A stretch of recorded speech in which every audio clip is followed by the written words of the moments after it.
Hello, one. Hello, all. Welcome to my live edition of the List 2022. I'm laughing because Cody Leach is in the chat. He joins us. Hello, boss. What he, as literally, as I hit the go live button, I see this in the chat. And I was like, dude, whoa. All right. While I do that, what is up, Doug, over on Twitch? I'm glad to see that it's working on Twitch and you can hear me. I don't know what's going on with that platform. 17.99 British pounds. Thank you, Thomas Jones. What's up, Thomas? How are you doing today? How are you doing today? I'm about to read off 62. Number 62. I should have had a water boy drop ready for that. For those of you who don't know, 62 is the number of the dude who says, "I'll be playing with your mama tonight." Um, Anywho, so I'm going to rank 62. I know in the thumbnail it says 61, but I finished watching a movie that I started watching last year and decided to count it. For a number of reasons. Cody, as a matter of fact, saw my list and he's like, "Hey, this isn't from 2022. This was released in 2021." And then I checked back and I was like, "Shit. Yeah, all right." So uh, I rushed to finish movies that I hadn't finished, and I actually have one extra in that process. So what I'm going to do is I know when I do the list videos in the past, I kind of say, even though this is, 59 out of 100, it's still kind of okay. I've set up three completely justifiable tiers and inspired by Jace and Clint Eastwood. It's going to be the good, the meh, and the ugly. And the ugly, I don't think I should be able to explain it, is the worst of the worst. I wouldn't suggest watching it to anybody. The meh could be on the lower end of tolerable, or a decent thing to watch if you've got nothing else going on, or just plain structurally sound but nothing flashy about it, just forgettable, uh, which you'll be surprised by some of the movies I have in my meh sub tier. And of course, the good is movies that I will probably be going back to and watching a couple of times, with the exception of maybe one or two that are in that top. I think it's like either 15 or 20 that are my good. Yeah, yeah. Don't give him the secrets, Cody. Tier 2, I forgot what happened. Actually, that could be about 58 of these movies, as I forgot what happened. Tier 1 X.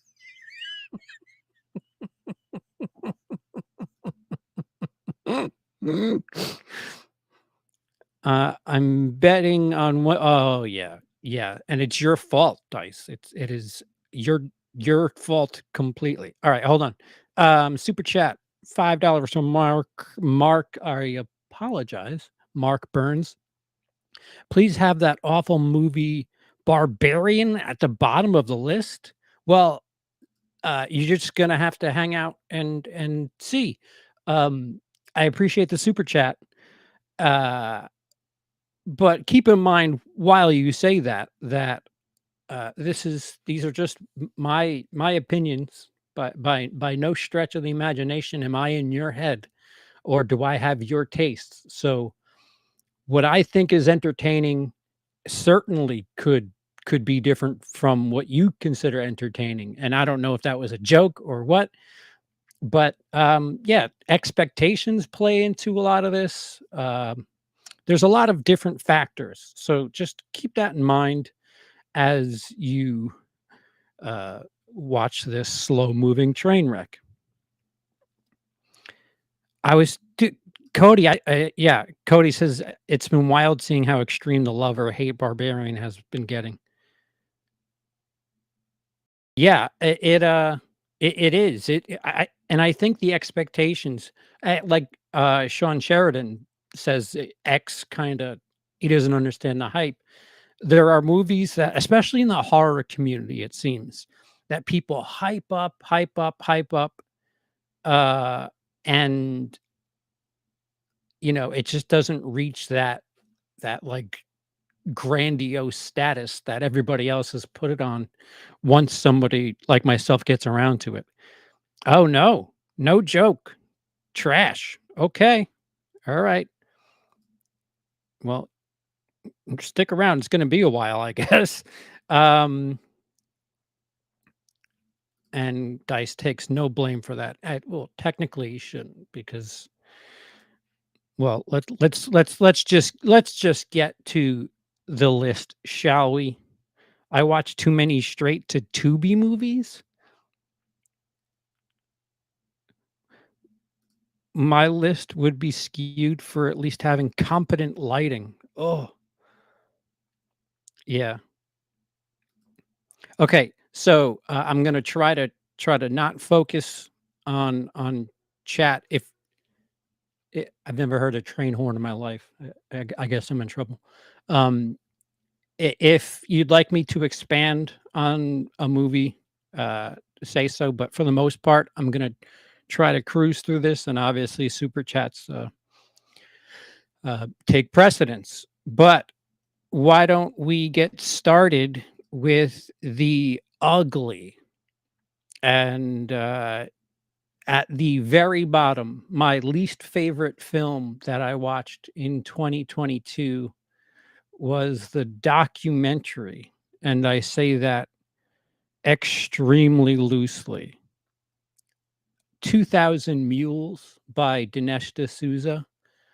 And I think Dinesh D'Souza, almost, if not every time he's made a movie that I've been on YouTube, his movies have been at the very bottom of my list. Hillary's America was at the absolute bottom. Um, I don't have any other points of reference, but 2000 Mules is the most. I've seen uh like infomercials shot with more transparency, shot with more professionalism. This is supposed to be a documentary, but they're experts that they are speaking to, and it's just like this round table discussion with clips of people depositing their votes into a mailbox, and like they're like Alex Jonesing the hell out of it, making conspiracy claims like, "Oh, look, this guy's looking at him." Yeah, that's what people do when somebody is around you. You're standing there, and then suddenly somebody walks up next to you. You acknowledged, "Oh, that space over there has changed. What is different? Oh, look, a human." I would say you'd have to see it to believe it, but don't waste your time. Anyway, the rest of the bottom, the ugly tier, so to speak, we have Amityville Karen, which is directed. I didn't find a writing credit, which is both frustrating and fascinating at the same time for Amityville Karen.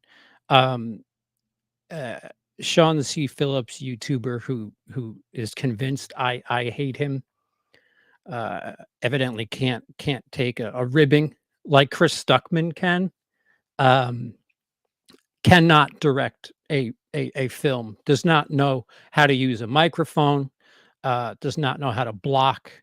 There are so many that, like, I really should switch this with dash cam because I know the budget for dash cam was probably 15-fold higher than Amityville Karen, but at the very least, dash cam, like, I could follow what was going on. As terrible as it was, Amityville Karen is like the worst of what fan films have become.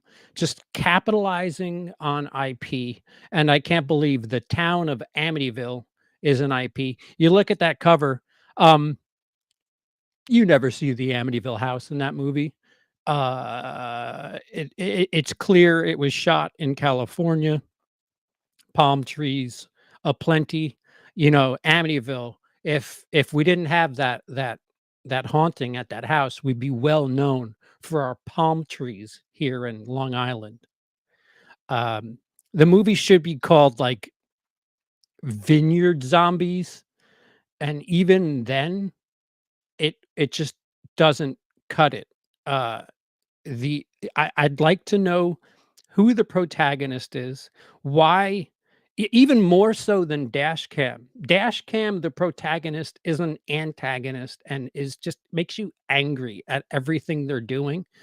And apparently the person from Dash Cam, that's they're an influencer, and that's just them being them in a movie. Where Amityville Karen, like, this woman is so try hard, like, those of you who have spent time in my chats would imagine that, certain people who like to make 60,000 accounts and drop chats, um, would be doing some of the acts that are performed by our Karen in this movie, and so tremendously unfortunate.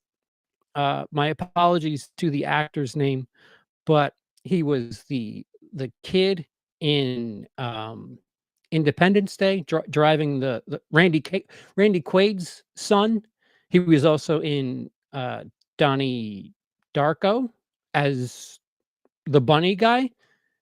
He was in Gone in 60 Seconds, and he's actually trying to do well with whatever script he was given, and I don't know how the fuck they got him in this movie, but why would you not make him a much larger character? Everything about Amityville Karen is ugly. No budget or not, you invest in a microphone. If you can't make a good movie or a good looking movie, cut down your cast and keep it tight. Uh, there are so many people that they just in and out of the movie. There's randomly a guy who has like this neon microphone, and apparently we're supposed to interpret that he's a a radio host, and it's just bad. It's really bad and messy, and again, there's nothing about it that says, "You know what? I wanna add to the Amityville cinematic universe."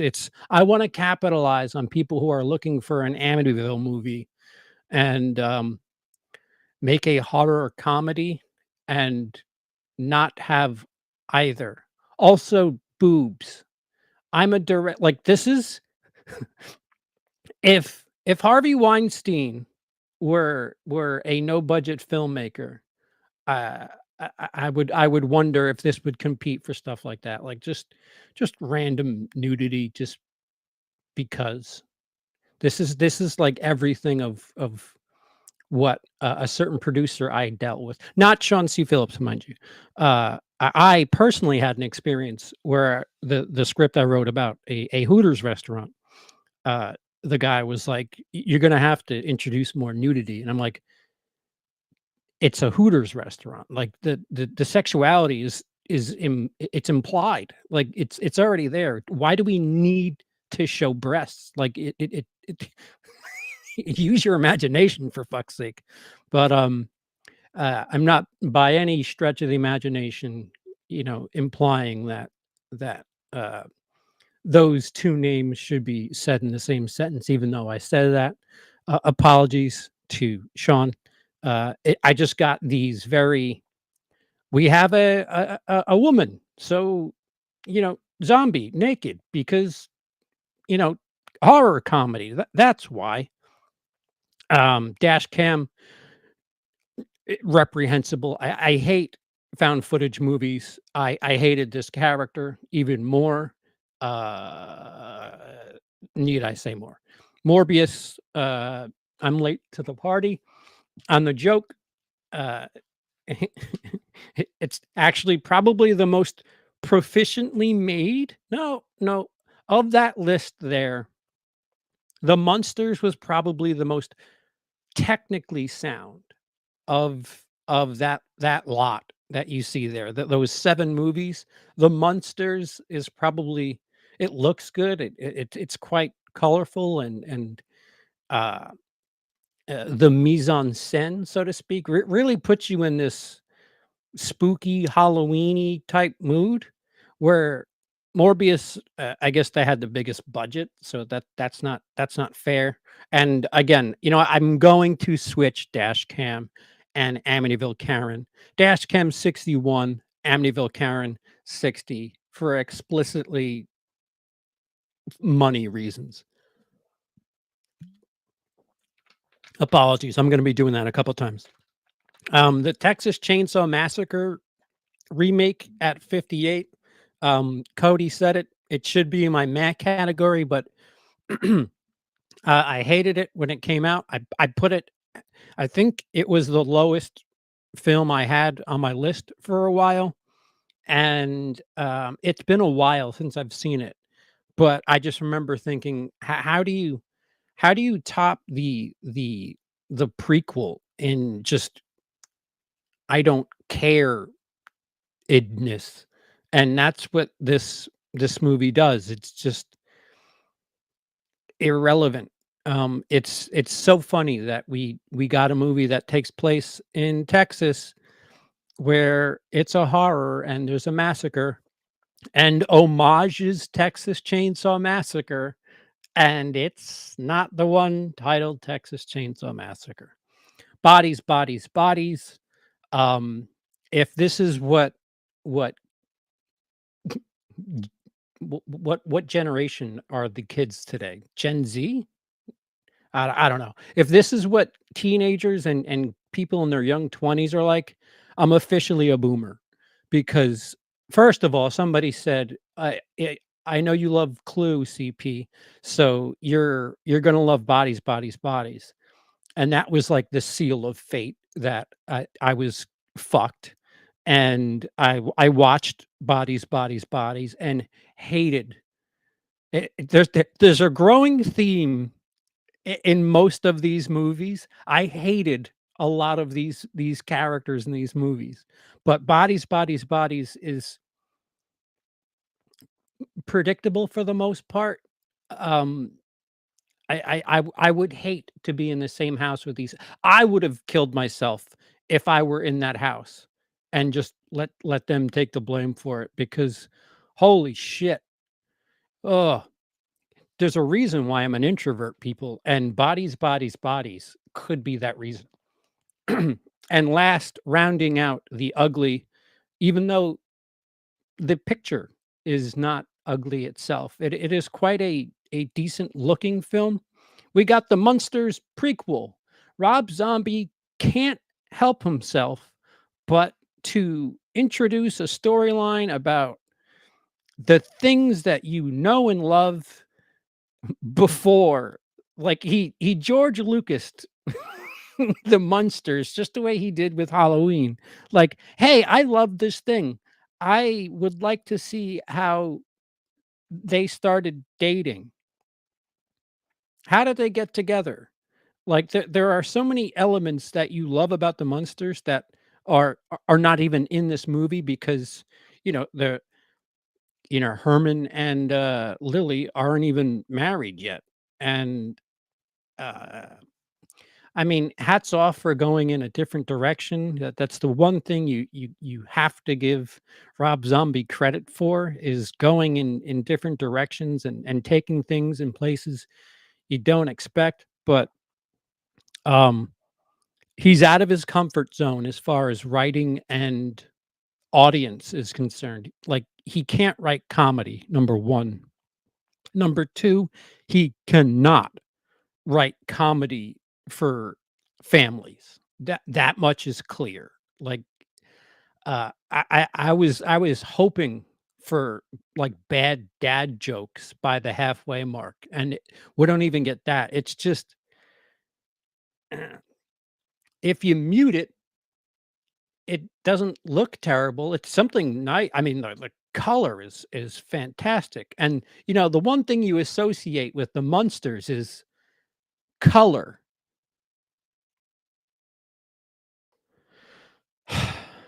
Alright, so that's the ugly. That's the magnificent 7, if you will. Next, we will bring it to the meh, or the good, the bad, the ugly. Not all of these are bad, so I played on the words there. Gen X are already boomers. Oh, wait, I think I'm a millennial? Um, uh, Number 3, he can't write comedy. Yeah, right. Apps where is it? Absolutely, Felix. Like that that's the problem. You know, I guess we kinda bring it on ourselves when we say, "Please stop," you know, writing "fuck" and whatever the hell in all of your movies, but this guy, holy shit. All right, go back to writing about white trash because that seems to be the only thing that you're comfortable writing about. Uh, oh, ooh. I was born in '78. I consider myself Gen X. 78 might be the tail end of Gen X. Thomas, you're 2002. You're a bodies character. All right, so I have to go back now. No, I don't. Yes, I do. Uh, by the way, this might be zombie speaks in trailer park lingo. Indeed, he does. And skull fuck for forevermore.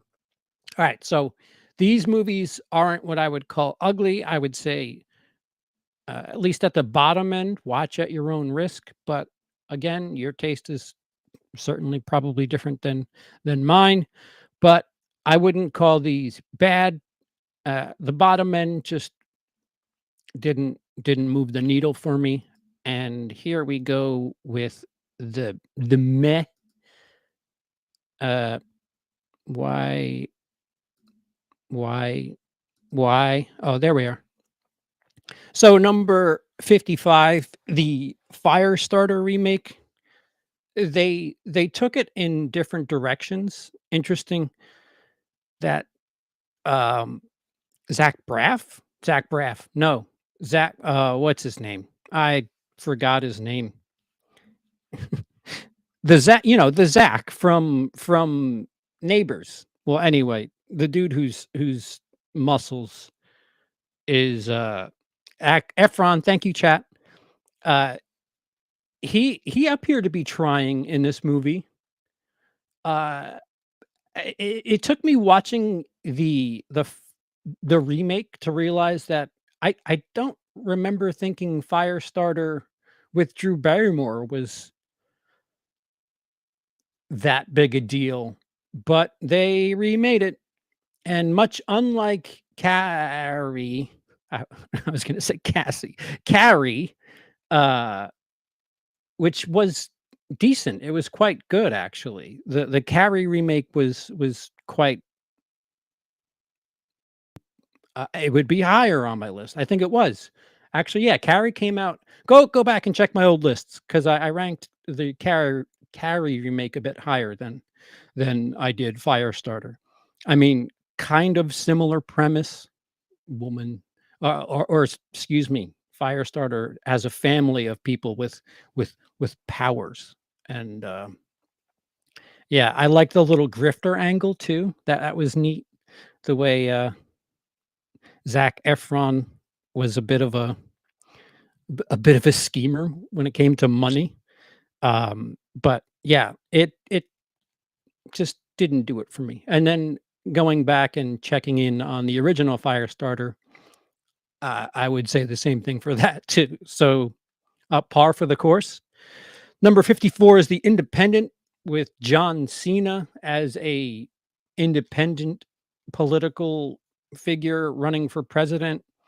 And this movie, I think, was straight to the cock, a Peacock exclusive that felt so hard, like it wanted to be an Aaron Sorkin type movie, but it just played out like a I don't know, political drama that did not have Aaron Sorkin and had gaps in it the way that television series do. That, like, when you have a 10 episode television series and you're like at episode 6 and they're just like, well, we've got to just kind of fill space until we get to the climax. So here, I felt a lot of that in The Independent. And I think it's my opinion that something that just is unremarkable is worse than being bad or good. It is just so just unsalted cracker milk. Just I'm not meaning to make white references, but it is plain bread. It if you'd like to see John Cena as a political figure, then cool. Spoiler, politicians are corrupt. Thanks, movie. I appreciate you burning 90 minutes of my time. 53 is Men, and oh boy, this movie, uh, Andrew Garfield, as he's been called by morons on the internet, missed. Don't get me wrong. I absolutely love Ex Machina. I loved Annihilation. Not so much with Men. Uh, Probably shouldn't be making this movie. Is my first thought, and unfortunately, hats off to both the main actors. There is a lead actor who plays multiple roles.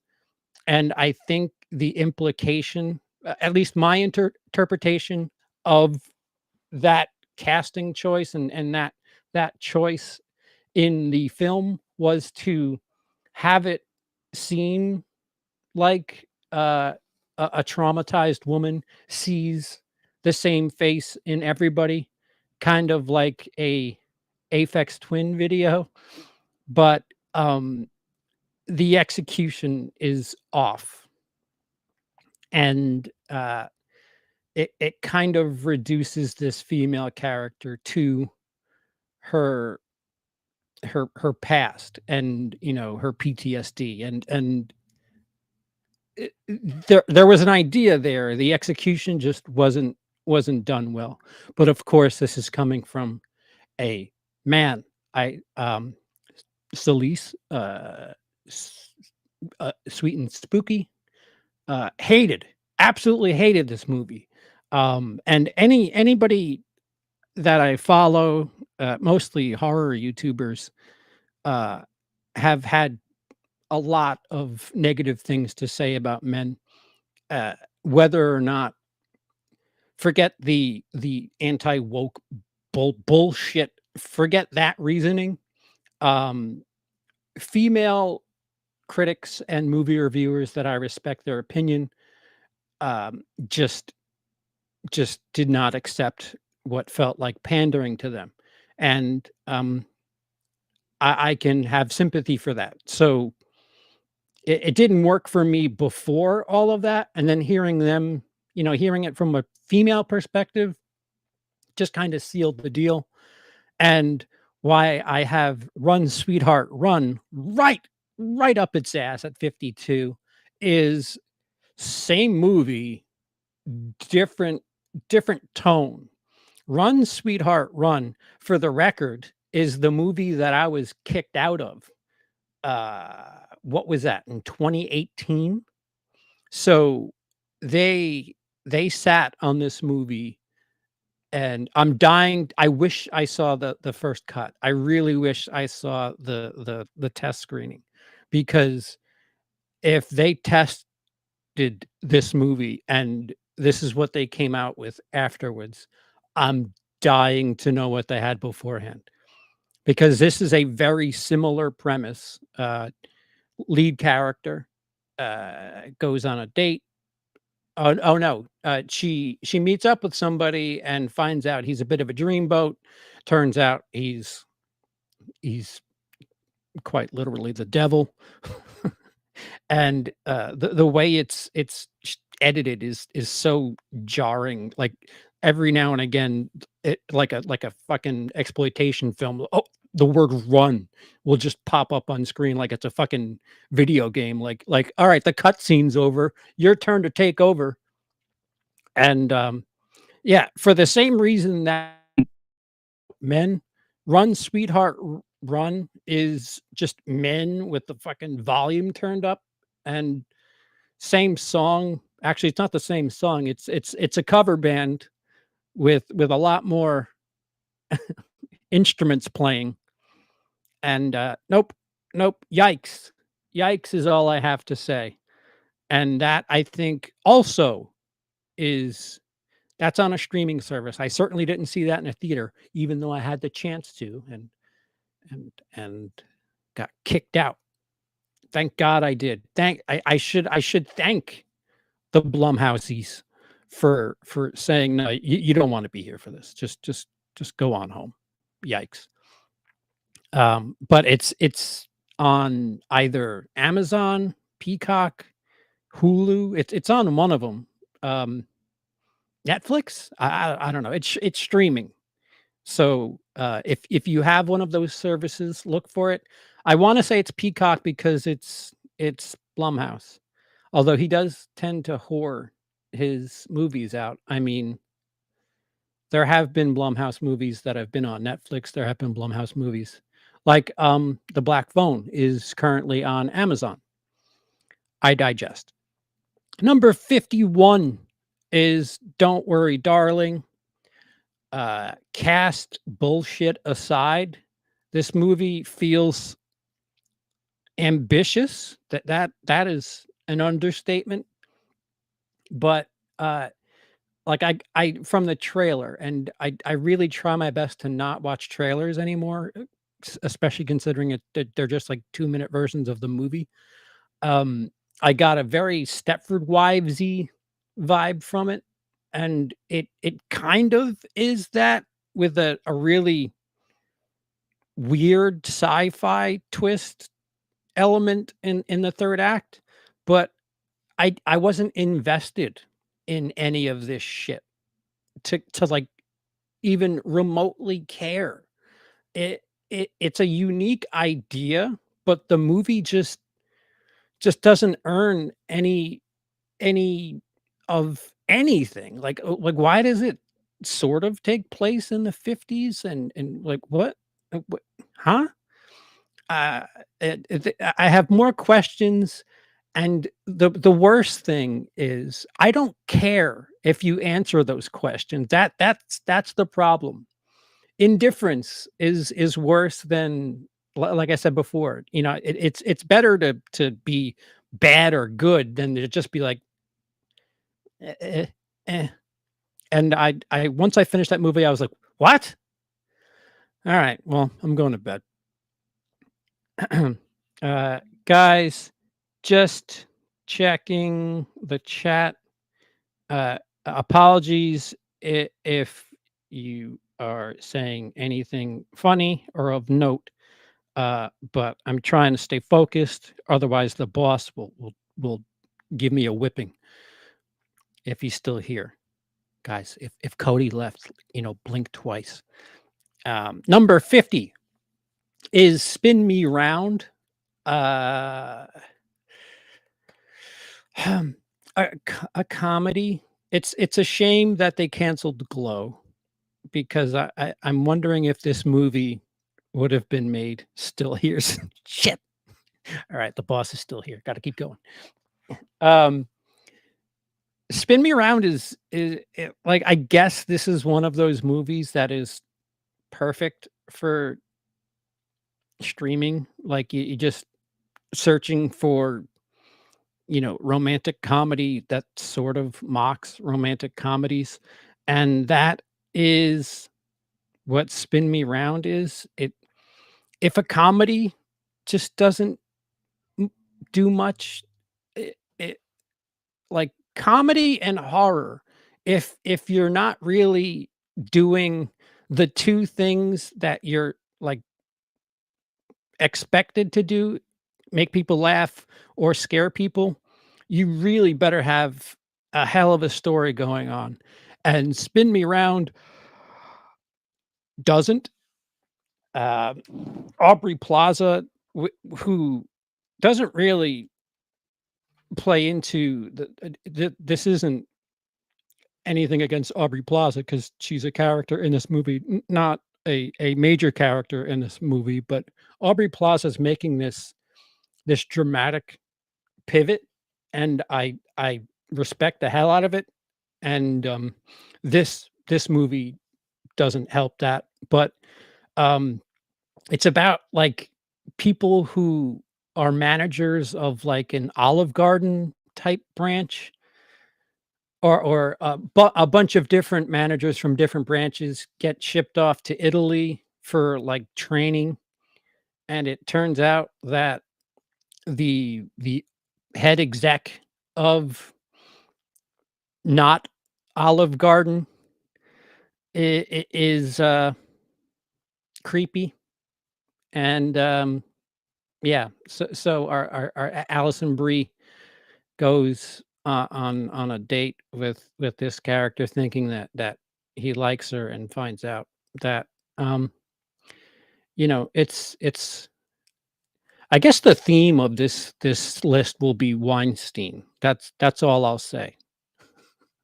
He's just kind of a scumbag. That is that. Yeah, it didn't do much for me at all. Much like if you have Olive Garden and you're expecting Italian food. Um, I don't know. I think this credit goes to Emily, but we've eaten at Olive Garden twice when she was here, and the nickname for it was Creepy Pasta, which uh, they really should change the name. That would, I mean, I think they would get a boost if Olive Garden were to change their name to Creepy Pasta. Then they would certainly get an uptick in visitors. I see color. 17.99 British pounds. Again, thank you, Thomas Jones. 3 a.m. watching CP. My day couldn't start any better. Your day starting at 3 a.m. Thank you for making such entertaining content. Keep up the great work, man. It's really appreciated. Sending love from Wales. Oh, I appreciate it, Thomas. Um, the first one was good, but thank you for doubling down. And please don't lose sleep over me. This will be on the channel later. Um, and I should be back over on that side of the pond for a little bit. Um, in a month, I'm going to visit the missus. So yeah, maybe we'll cross paths in February. Who knows? All right. So where am I? Orphan first kill at 49. And I remember Cody DMing me like, "Hey, are you high? Or do you need to talk to me about something?" And I was like, What? What? No, why?"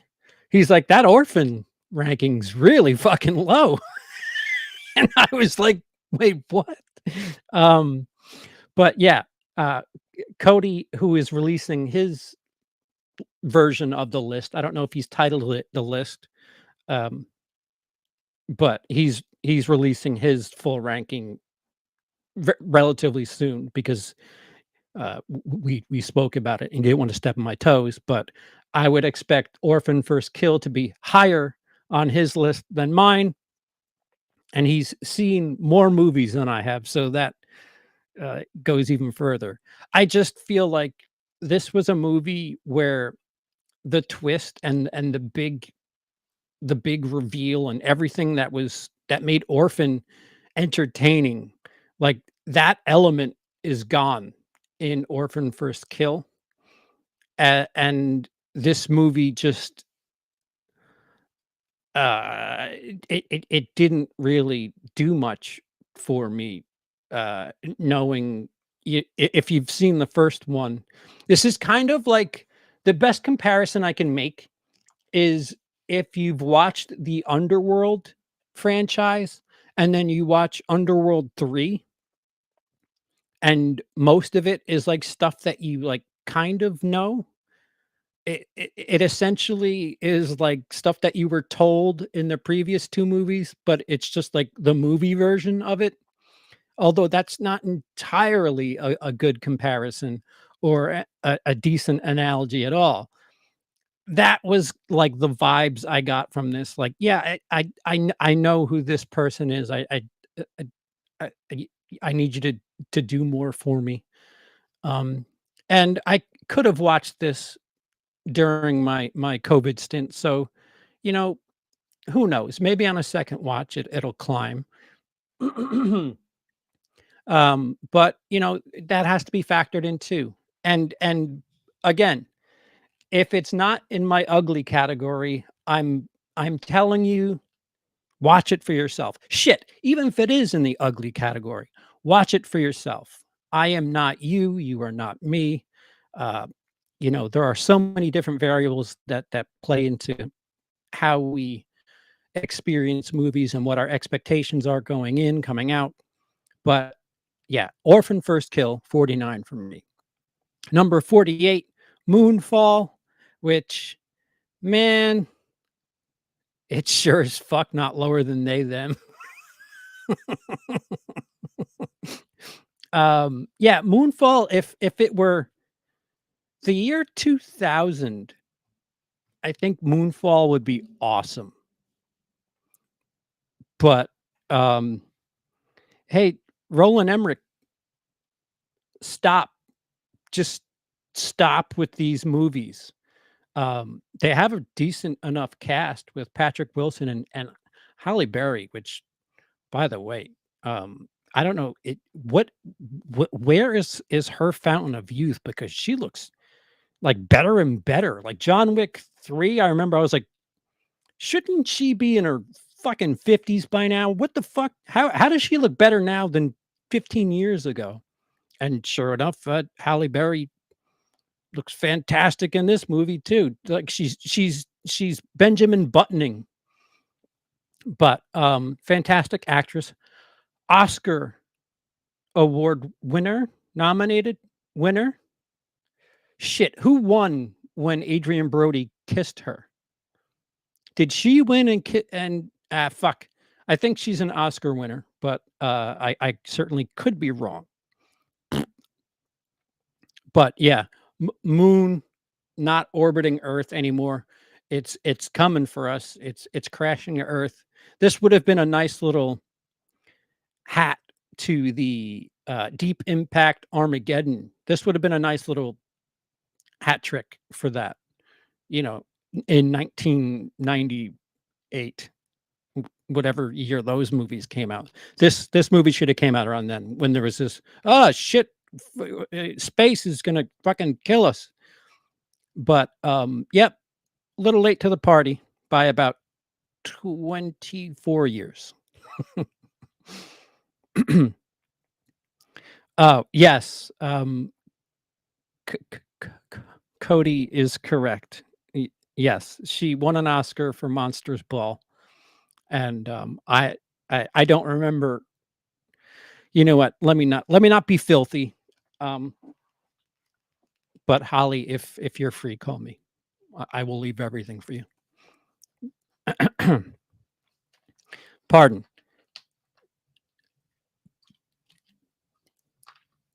It is fantastic acting when you're doing a full nude sex scene with Billy Bob Thornton and acting like you're having a great time. Uh, you deserve all the awards. Fucking fucking Cody derailed me. Ah, all right, so 47, Do Revenge, another Gen Z movie that made me feel like, yeah, I'm too old. This is not I am not the target audience for a handful of reasons. It's Heathers. It's just an offspring, a further down shoot of Heathers, and even with that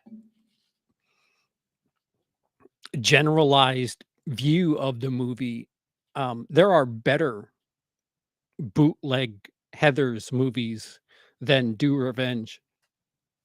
And yeah, again, I am a white man who is far from my school days, so this shit doesn't speak to me. I never was in a fraternity. They don't have those at art school. So that mentality, I never quite understood the I don't know, the catty infighting and whatever the fuck, um, it it it it's targeted towards, people half my age who aren't my gender. That's the best way to put it. And I'd rather watch Heathers. Shit, I'd rather watch Jawbreaker. Hell, I'd rather watch, oh, what was the movie with Anton Yelchin? His last movie. Ah, fuck. I forgot the title. Yeah, um, instead of Do Revenge, I'd rather watch Heathers, I'd rather watch Jawbreakers, and the other movie that is completely slipping my mind, um, they've done it before. It's not like it's this magical formula that, uh, they're reinventing the wheel on. It's just a modernized version of it, and nobody in the chat is helping. Is the delay that bad? Fuck. I really wish I remember what the hell the name of the movie was, but it was, um, Anton Yelchin's last role, and it came out quite a bit after he passed away, and he was quite good in it, which is unfortunate. I'd rather watch that, and that is only, what, 6, 7, 8 years old, than Do Revenge. Again, if you're a 20-year-old female, don't listen to me. Go watch it if you have interest. 46, They, Them. Uh, again, not really a target audience, but I feel like this movie should have done so much more. Like so much more. And it it just doesn't like it plays it safe, and because of that, it doesn't do anything like challenging. Like there's representation. There's actually members of the trans community in this movie, uh, members of the LGBTQ community in this movie. But I think Dice even said it, where like you could have played on the horrors of either end at this conversion camp, the horrors of being an anti LGBTQ person, like what it would be like to, to be surrounded by a bunch of people that you're against and you need to convert.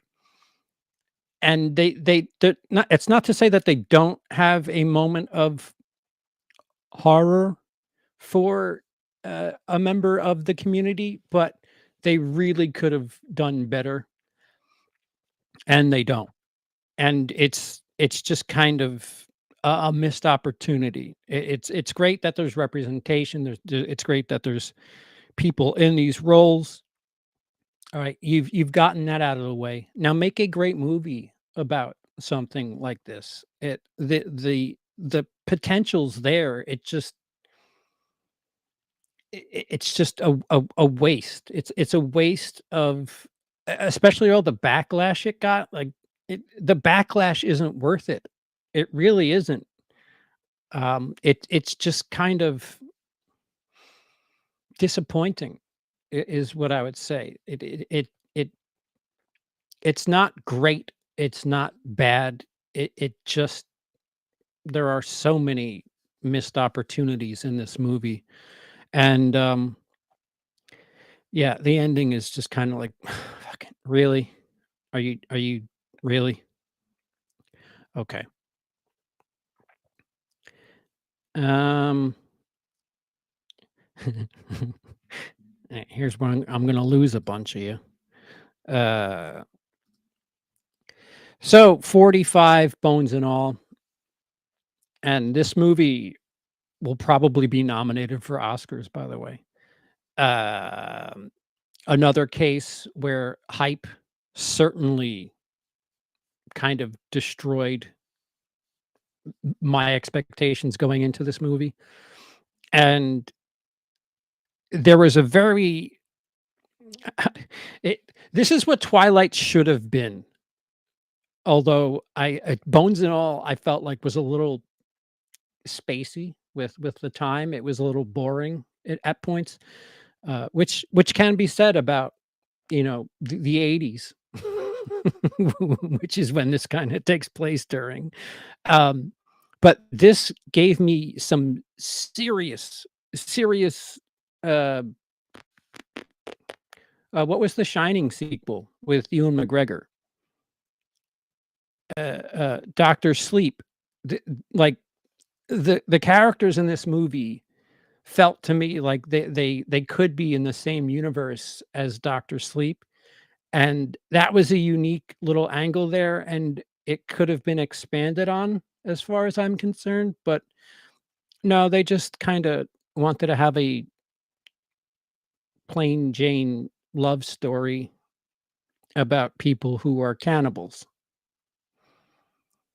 Uh, See, now if Rob Zombie wants to explain where the little Doctor Sleep cannibal people come from, I'm down for that because it's right in his wheelhouse. This takes place decades ago, and it's about people that eat people, gore, and, he loves to go back and explain why, even though nobody's asking why. But, Rob, go ahead, make the prequel to Bones and All. Let us know where these people come from, but you're only allowed 5 fucks. I only have 5 fucks to give.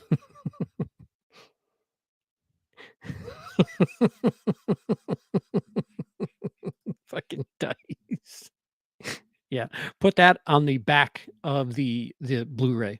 A plain Jane love story about people who are cannibal.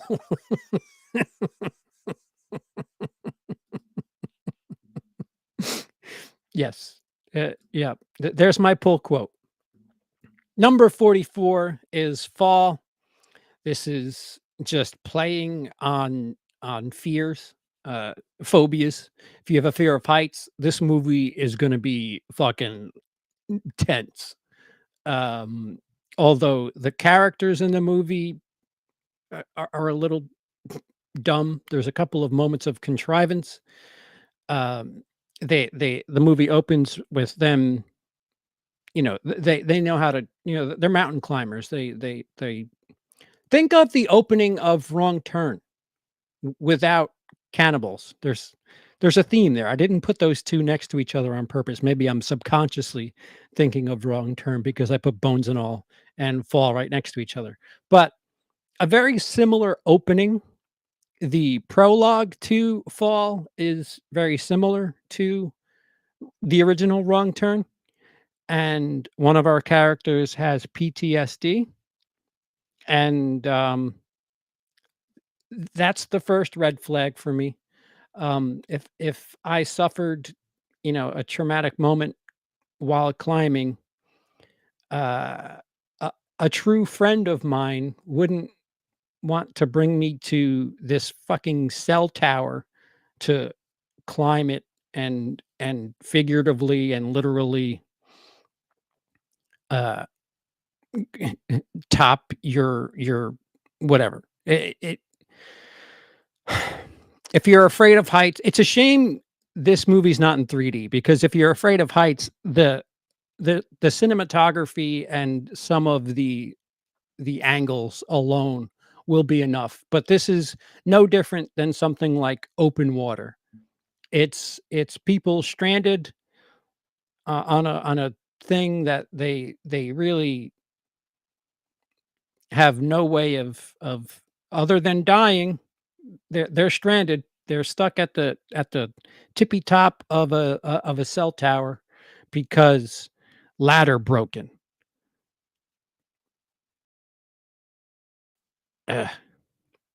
43, Hellraiser.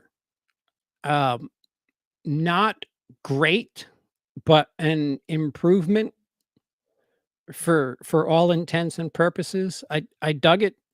Uh, I would like to see a Terrifier 2 to this Hellraiser. Um, yeah, I'm not much of a Hellraiser fan, but this it was fairly okay in my opinion, and I feel like it's a good starting point if you wanna reinvigorate that franchise. 42, Amsterdam. Um, wow. This gets, actors credits more than story. It's a well-made movie.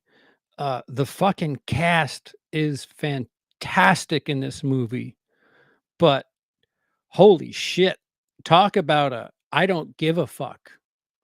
Uh, yeah, if this movie had the cast from Spin Me Round, it would be in the ugly category.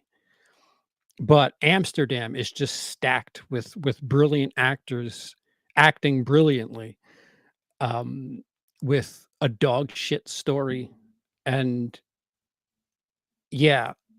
Can we get the, you know, the subtext of modern America mirroring pre-World War II Germany? Can we get all those movies out of our system, please? Um, because yeah, I got that from, like, again, another movie with a third act reveal where it was like, "Yeah, no, oh, yeah, I figured as much." But, like, there are people with bit parts that you're like, "Holy shit, what the fuck is Mike Myers doing in this movie?" Um, Fantastic cast, unengaging story, um, the dialogue is whippy, as you would expect from a David O. Russell movie, but, I have no urge to ever watch that again, and it's a waste. It's a waste of such a brilliant cast.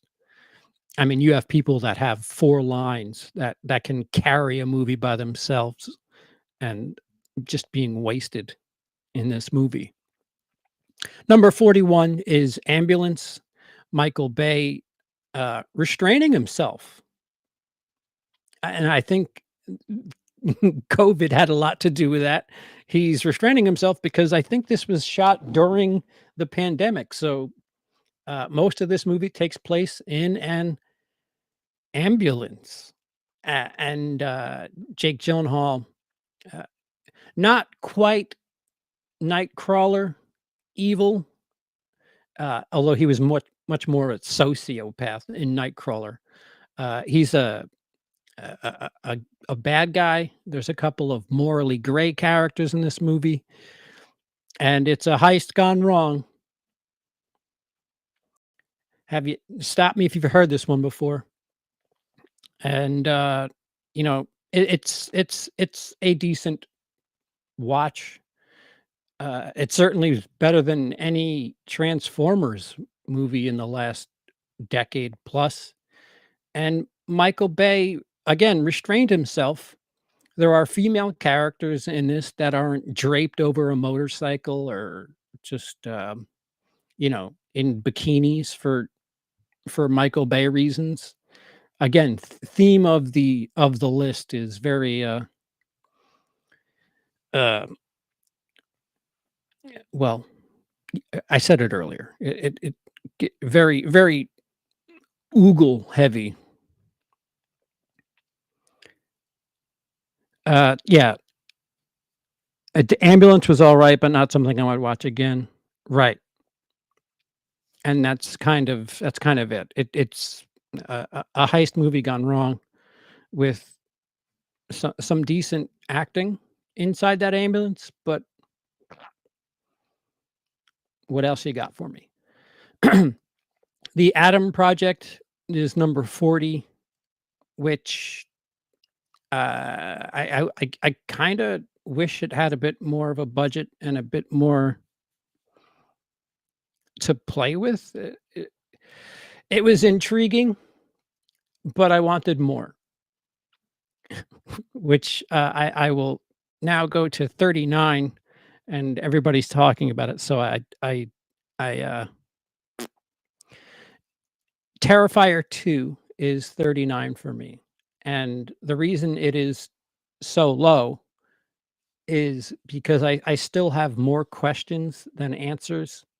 Terrifier 2 is a vast, vast improvement over Terrifier, but, um, gore can only do so much for me, and short of the incredible, incredible effects and just the outright gnarly kill scenes in Terrifier 2, they've expanded the lore of Art the Clown while not answering questions. There are moments in the movie that seem like dream sequences, but then uh, it turns out that the location of the dream sequence is actually a location, like, as absurd as that was, it's actually a thing, and, um, there are some visual storytelling rules that are broken, and I don't know. There's a third one coming, so perhaps Damien Leone will, fill that out, but as of right now, uh, it's it's it's one of those, top 10 goriest kills. This movie is made for shit like that. If you're into just gore and you don't care about the story and explaining things around what's being shown to you, Terrifier 2 is fantastic. But, um,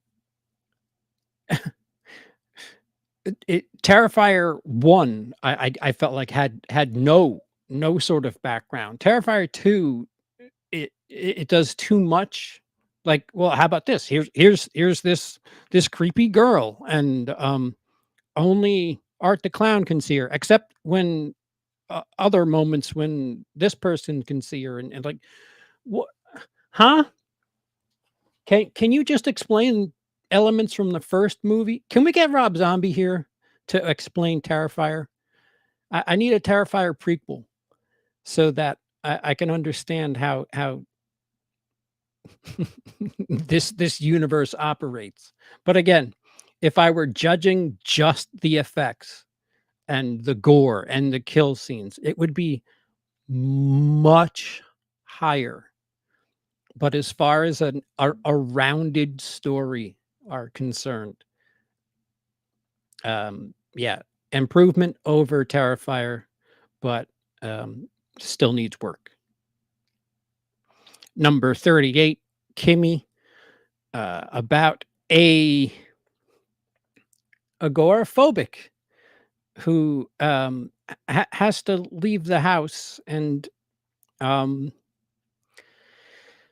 yeah, um, I hate when Hollywood doesn't really do the proper homework on certain mental deficiencies, and it really feels like they didn't do their homework here with Kimmy because you uh, her character is somebody who has agoraphobia, and for those of you who don't know, agoraphobia is people who are afraid to leave the house, um, and get extreme anxiety when they leave the house. And she does work with computers and stumbles across um, something not good. Just think of the net if Howard Hughes were in it. And that's kind of what this is, except, um, the as again, I'm probably being a bit harsher on this movie because I suffer from agoraphobia. A lot of it was not believable for me because I was like, "Yeah, no, that no, that wouldn't happen like that." There's no way that she would be doing blank, blank, or blank, but Um, she does computer work from her house and stumbles across some shit that needs to be shared. Again, think of the net, but with restrictions for the character. The net, Sandra Bullock's character, just kind of ran all over the place. Kimmy is similar, but there's restrictions, and they don't really. They didn't properly do homework on what those restrictions should be. 37 is Bros, Judd Apatow produced romantic comedy, everything you'd expect it to be, except, the romances between, single gay men.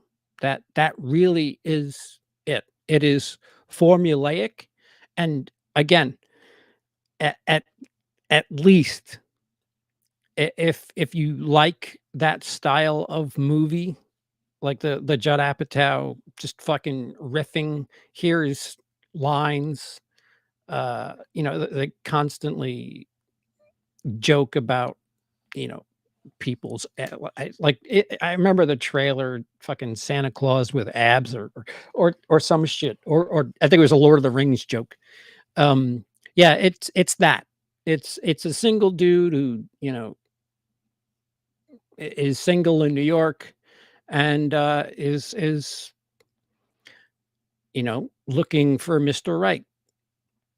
And it's done in the Judd Apatow style. Judd Apatow did not direct this, but it it has all the hallmarks of a Judd Apatow R-rated romantic comedy. And paint by numbers, sure. Different perspective, cool. Um, you've got that covered, just like they them. This was certainly more of an engaging story than they them. Bros was funnier than they them was scary. So there's achievement there. And great guys, we're getting the representation out of the way. Now do better, please. 36 is Deadstream. That was a Shutter exclusive, and it's about a either a Twitch streamer or a YouTuber who goes to a haunted house or some shit. And uh the only reason it's this high is because unlike Kimmy, they nail a lot of elements of what the streaming universe is like and how a chat can be. Like you see the live chat in the bottom right. It's about a YouTuber who goes to like a haunted house, but he's live streaming it. And every now and again, you've got like troll comments. You've got somebody who's like, "This is fake," blah blah blah. The realism in the experience, as far as if you were watching this, if this were a real YouTube channel, for the most part, it's rather believable. And that is where I give it credit. Other than that, not so much.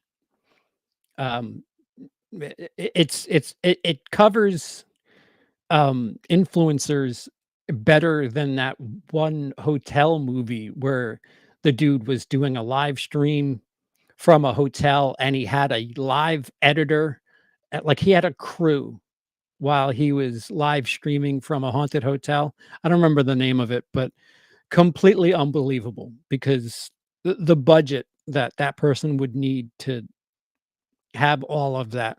And no, no, editing on the fly is just that's insanity. Sorry. That no. Uh,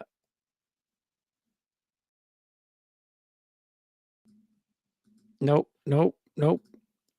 All right. So that we're what are we up to? We're up to 35. Okay, so 35 is Spiderhead.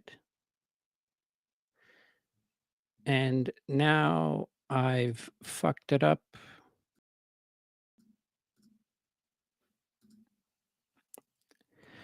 Spiderhead with Chris Hemsworth, and I really wish I had pull clips. Um, it was the year of I'm Upset. Miles Teller, of course, had a decent year by box office standards. Interesting sci-fi movie that gave me 2005 Island type vibes. If you remember that movie, directed by Michael Bay. One of the few Michael Bay movies that actually felt like, "Fuck, you know how to make movies." With Scarlett Johansson and Ewan McGregor, I got some serious vibes like that with Spiderhead. Again, another movie that's kind of on streaming where they're testing certain drugs and these patients or prisoners are, you know, going through what the side effects of these classified and experimental drugs are. And the story had me engaged enough and intrigued enough. It's just uh I was there for it, but the ending just kind of they didn't they didn't they didn't land the plane. They just kind of they barrel rolled into a body of water with the ending of Spiderhead. Number 34, Halloween Ends. Yeah. It's funny that that poster has Michael Myers and Laurie Strode on it. If this movie were about, if they marketed it as Corey Cunningham's movie, uh, I I think a lot of people would accept it a bit more. So, yeah, as somebody who's not completely invested in the Halloween franchise and who is invested in the Friday the 13th franchise, every time somebody talks about Jason Goes to Hell being a fun one, I'm like, I fucking hate you. Um, I'm not going to say that Halloween Ends is fun. It's one of those movies that I enjoy laughing at some of the massive inconsistencies. It's just a completely abnormal world altogether. Much like Friday the 13th, 2009 opens really, really strong, but we've got to have Michael Myers in here, and the idea of Corey Cunningham being a copycat was probably more intriguing rather than looking into the eyes and, I don't know, just becoming a fucking Me Too Michael Myers. But, yeah, if you scrape aside all the marketing, and if you didn't title this Halloween, it again, it's in my meh category. There are things that I like about it, there are things that I hate about it, which leads me to Uncharted. Um, when are they gonna make like, a good like, a really good video game adaptation movie? Uncharted had moments, and right down to replicating parts of the game series, just, like Cody and I have been saying for the longest time, if you wanna make Resident Evil, just match the original shot for shot and reduce it to an hour and a half and just throw that in the screen. And people who haven't seen it may be quite entertained, and people who are familiar with it will be like, "Oh, that's awesome. They totally made the game that I know and love into a movie." Uncharted, I don't know, some credit for that, where they take some liberties. Most importantly, Mark Wahlberg playing Sully. Why? Why is Mark Wahlberg playing Sully? If you know the game series, him being Sully is so weird. I would say that that is the biggest departure in regards to Uncharted. I haven't spoken to anybody that has not played the games or is unfamiliar with the Uncharted franchise that has seen this movie and what their take from it is, because it's hard. It's hard to judge this movie like naked because I have so much of the history that inspired this movie and made it a thing. So I'm judging it based on my experience with the four games that led up to it. And I mean, it's they straight copy some of the elements of the games. I mean, the trailer leads with Nathan Drake dangling out of a plane with like cargo or whatever the fuck, and that is a moment from the game. I think the third one, but yeah, not a complete disaster, but Um, it's not something I would hang my hat on and say, "See, video game movies are here. We can do it." Needs work. Number 32, Fresh. Um, bones and all, except uh, one of the parties in this romantic comedy horror thing. Bones and all is not a comedy, for the record. This is a really unique take on romantic movies.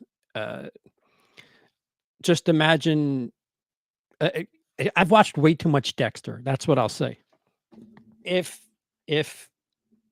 Brian from season 1, if Dexter's brother were expanded upon and you were able to spend time with his character, like, without Dexter around, that's what Fresh feels like, and for the most part, an apt title because it's quite fresh.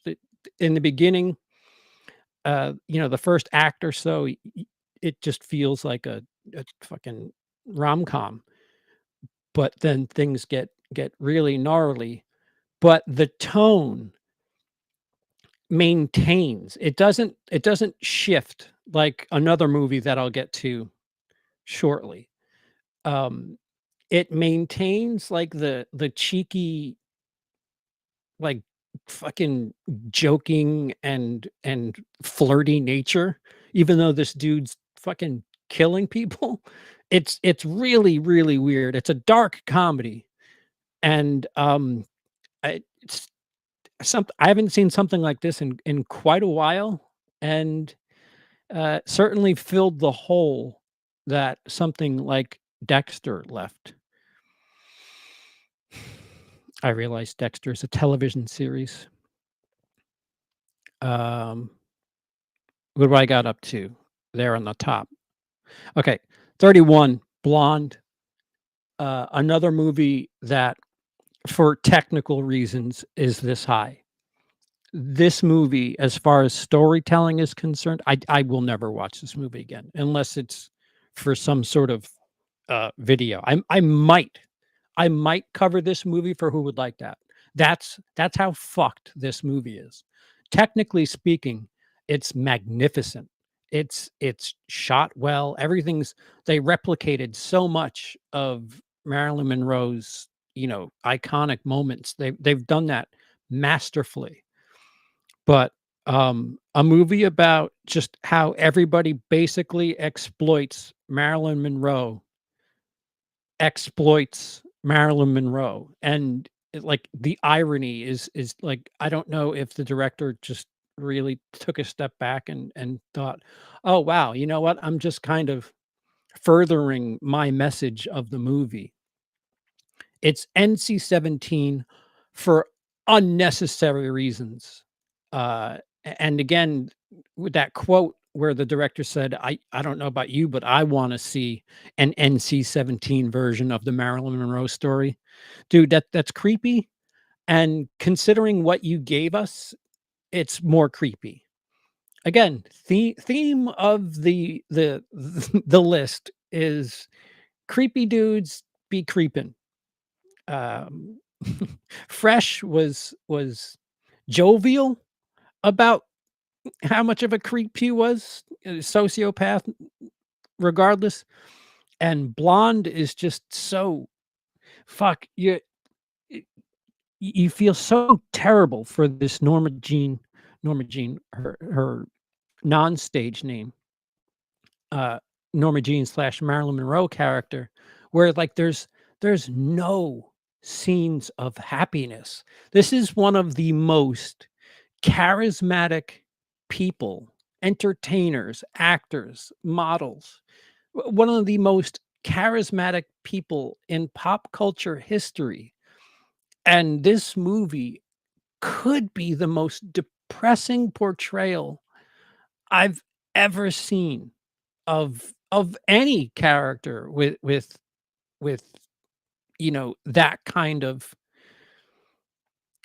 command over pop culture. I mean, fuck. I'm trying to think of move like, have they covered Michael Jackson yet? Bohemian Rhapsody. They skated past some of Freddie Mercury's uh, n- publicly unaccepted behaviors, but still, they gave you reasons why he was so you know uh, fucking adored. Blonde, it's just like, well, it's a hot chick, so everybody wants to fuck her over and take advantage of her. So hot chick, not not you know some like it hot, not anything that really gave her notoriety. It's strange because they focus mostly on her looks, and it's so frustrating. It really is frustrating. There's a movie with, Gretchen Mol, I wanna say it was, um, that I don't know if it was about Norma Jean. No, it wasn't about Norma Jean, fuck. Very similar premise. Why the fuck? But, uh, it it, gave you ups and downs. Blonde is just like down, down, down, down, down, down, down, rape, down, down, down, just fucking, nudity, nudity, nudity. It really is Notorious Betty Page. If you want a movie that I don't know, spiritually should be Blonde, go watch The Notorious Betty Page, because Blonde is just exploitation. Very well made. Again, if I'm ranking it this high, it's only because it was a well-made movie. Other than that, it would be very low. This movie is despicable. It's really unfortunate what they did. How a movie about exploitation of Marilyn Monroe just keeps that tradition going. And to flip, number 30 is Jerry and Marge Go Large with Bryan Cranston. Good to see Bryan Cranston in a good, wholesome, happy movie. Although he's also loopholing this system, but I believe this is a true story about a couple that figured out how the lotto was working, and not like Mega Millions or anything like that. They figured out how to like whatever the algorithm was, and they were cashing in, and they were being, they didn't get rich and go fucking off and isolate themselves. They shared their winnings, and were very, very generous. They opened a business. It's a very, very wholesome story, even though they technically are breaking the law in the movie. It's anti-capitalist in a pseudo nature, but fuck, if you watch Blonde, I didn't do this on purpose. Jerry and Marge Go Large could be the greatest palate cleanser there is, because it's just wholesome. It good people, yay. Fuck, there weren't very many movies where I was inspired by humanity this year, but Jerry and Marge Go Large um, is one of those. Not a fantastic movie by any stretch. Will I ever watch it again? Probably not. But um, I I found myself feeling mildly warm inside watching this movie. Number 29, um, Stand Back, Thor: Love and Thunder. I must reiterate that as far as the cinematic universe and comics are concerned, and all those adaptations, I'm checked out. I have I'm asleep. I have so much fatigue.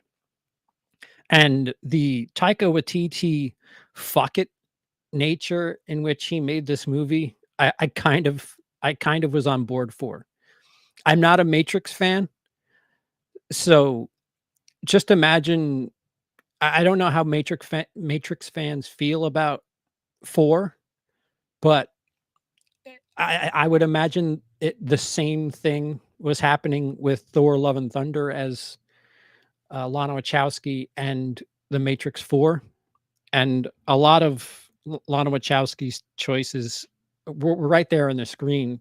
A lot of the well, well, fuck it. If I'm basically being forced to make this movie, I'm gonna go crazy with the cheese whiz, and that's what Thor: Love and Thunder is.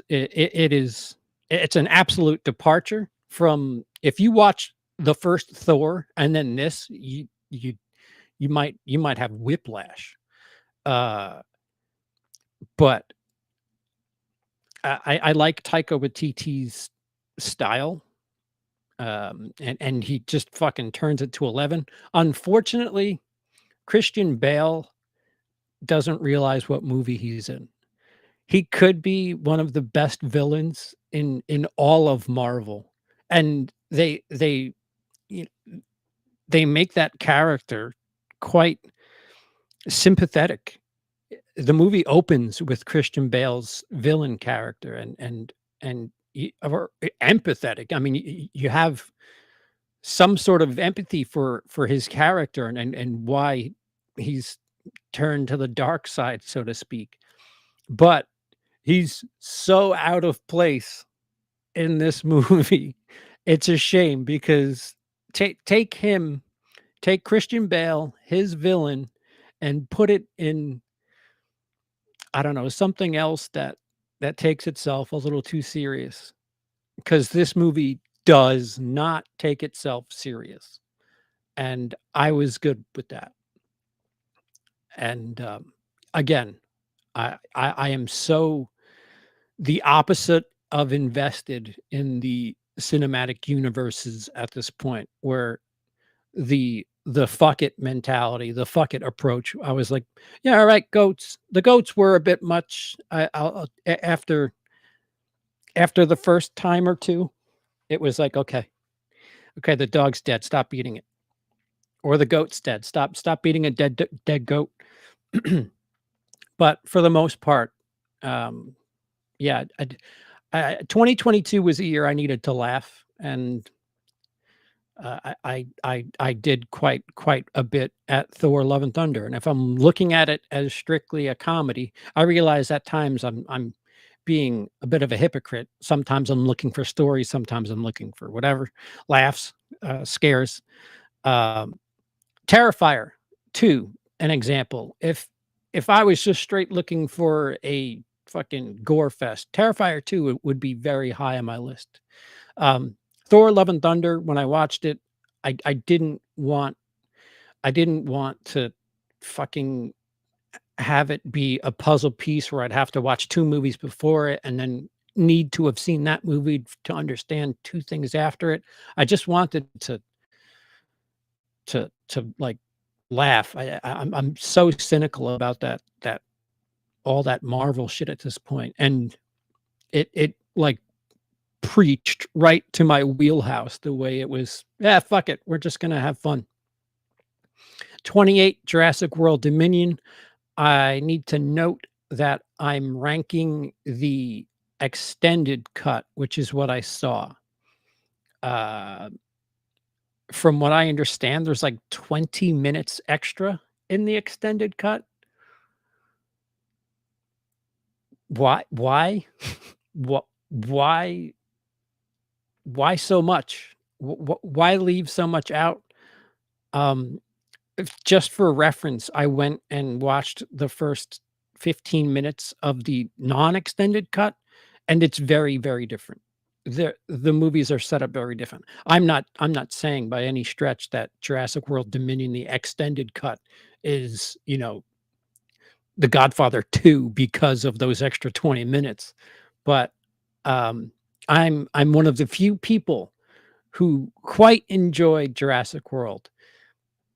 Very less so for Fallen Kingdom. I was quite disappointed, and Colin Trevorrow returns to give us Jurassic World Dominion, and everybody's back for this movie to wrap it up. I don't know, and it was fun. It was what I expected it to be. Jurassic World exceeded my expectations. After Fallen Kingdom, this movie just kinda, "Oh, okay. They can rebound from Fallen Kingdom." And there are moments where they exceed my expectations, and there's moments where, like, you have dinosaurs running free in the world, and, you know, it would be neat to see just, like, fucking Godzilla type shit. But, I guess you can watch a Godzilla movie if that's what you really wanna see. But, like, dinosaur fighting rings, like, really? You telling me that humans figured out how to capture and fucking keep these things as pets to gamble on? All right, cool. Got some serious Han Solo vibes with the female character that was, um, found at that that I forgot what part of the country it was, or what part of the world, excuse me. But, the woman with the plane, gave me huge Han Solo vibes, and, that was fun. unoriginal, but fun. And yeah, third act is everything you expect it to be. Everything just coming to a climax and dinosaurs and Mr. Pratt just holding his hand out, and that's all you need to do to stop a dinosaur, no matter how big or small. Just hold your hand out, and other people are doing it too. Yeah, uh, it rebounded from Fallen Kingdom, is what I will say, but still in the meh category. And last, rounding out the meh category is Scream 5. Wes Craven didn't direct this, although it's still, if this is the worst entry in your franchise, you're still doing okay. And I wouldn't say Scream 5 is the worst entry in the Scream franchise. I still think it's Scream 3. Um, at some point, you know, Jamie Lee Curtis, for fuck's sake, tapped out with Halloween at certain points of the franchise. Uh, those Nev Campbell diehards, you guys need to watch more horror movies because you know uh, that that defeats the point of the slasher, which I guess you know you could argue. Well, it's turning the slasher genre on its head, sure, but um, a lot of these people, if slashers were going after these people from the original Woodsboro, they'd all be dead by now. Like they would have all been killed. And you know, Nev Campbell, I don't know what the story is with 6 taking place in New York.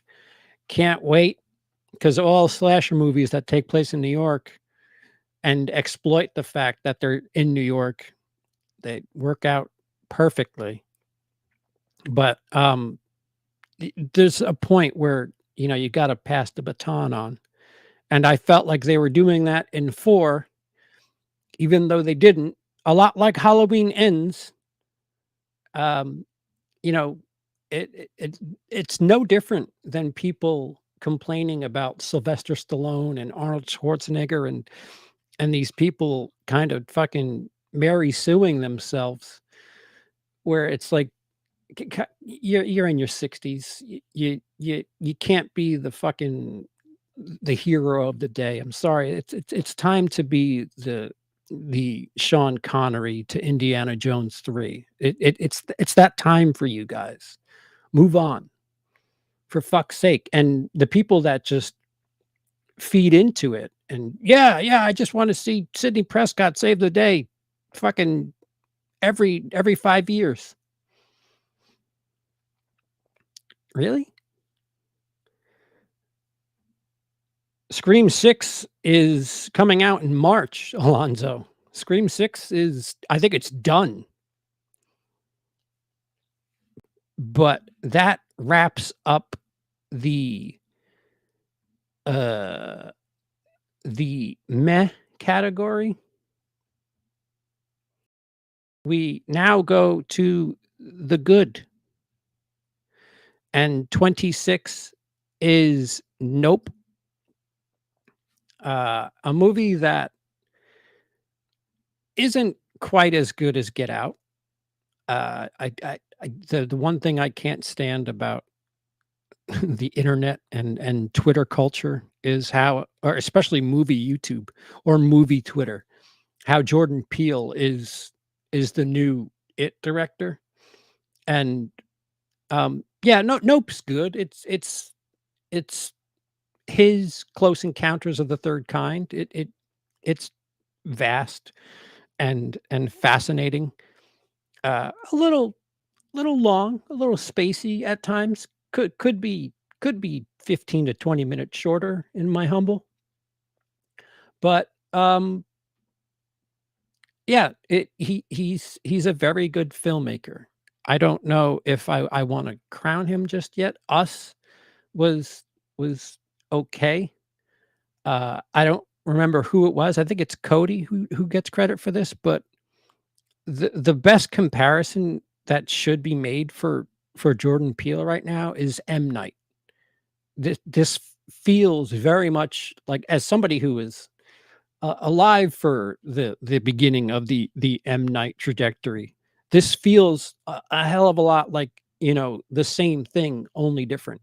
It people crowning M. Night. "Oh my god, Sixth Sense is incredible, Unbreakable.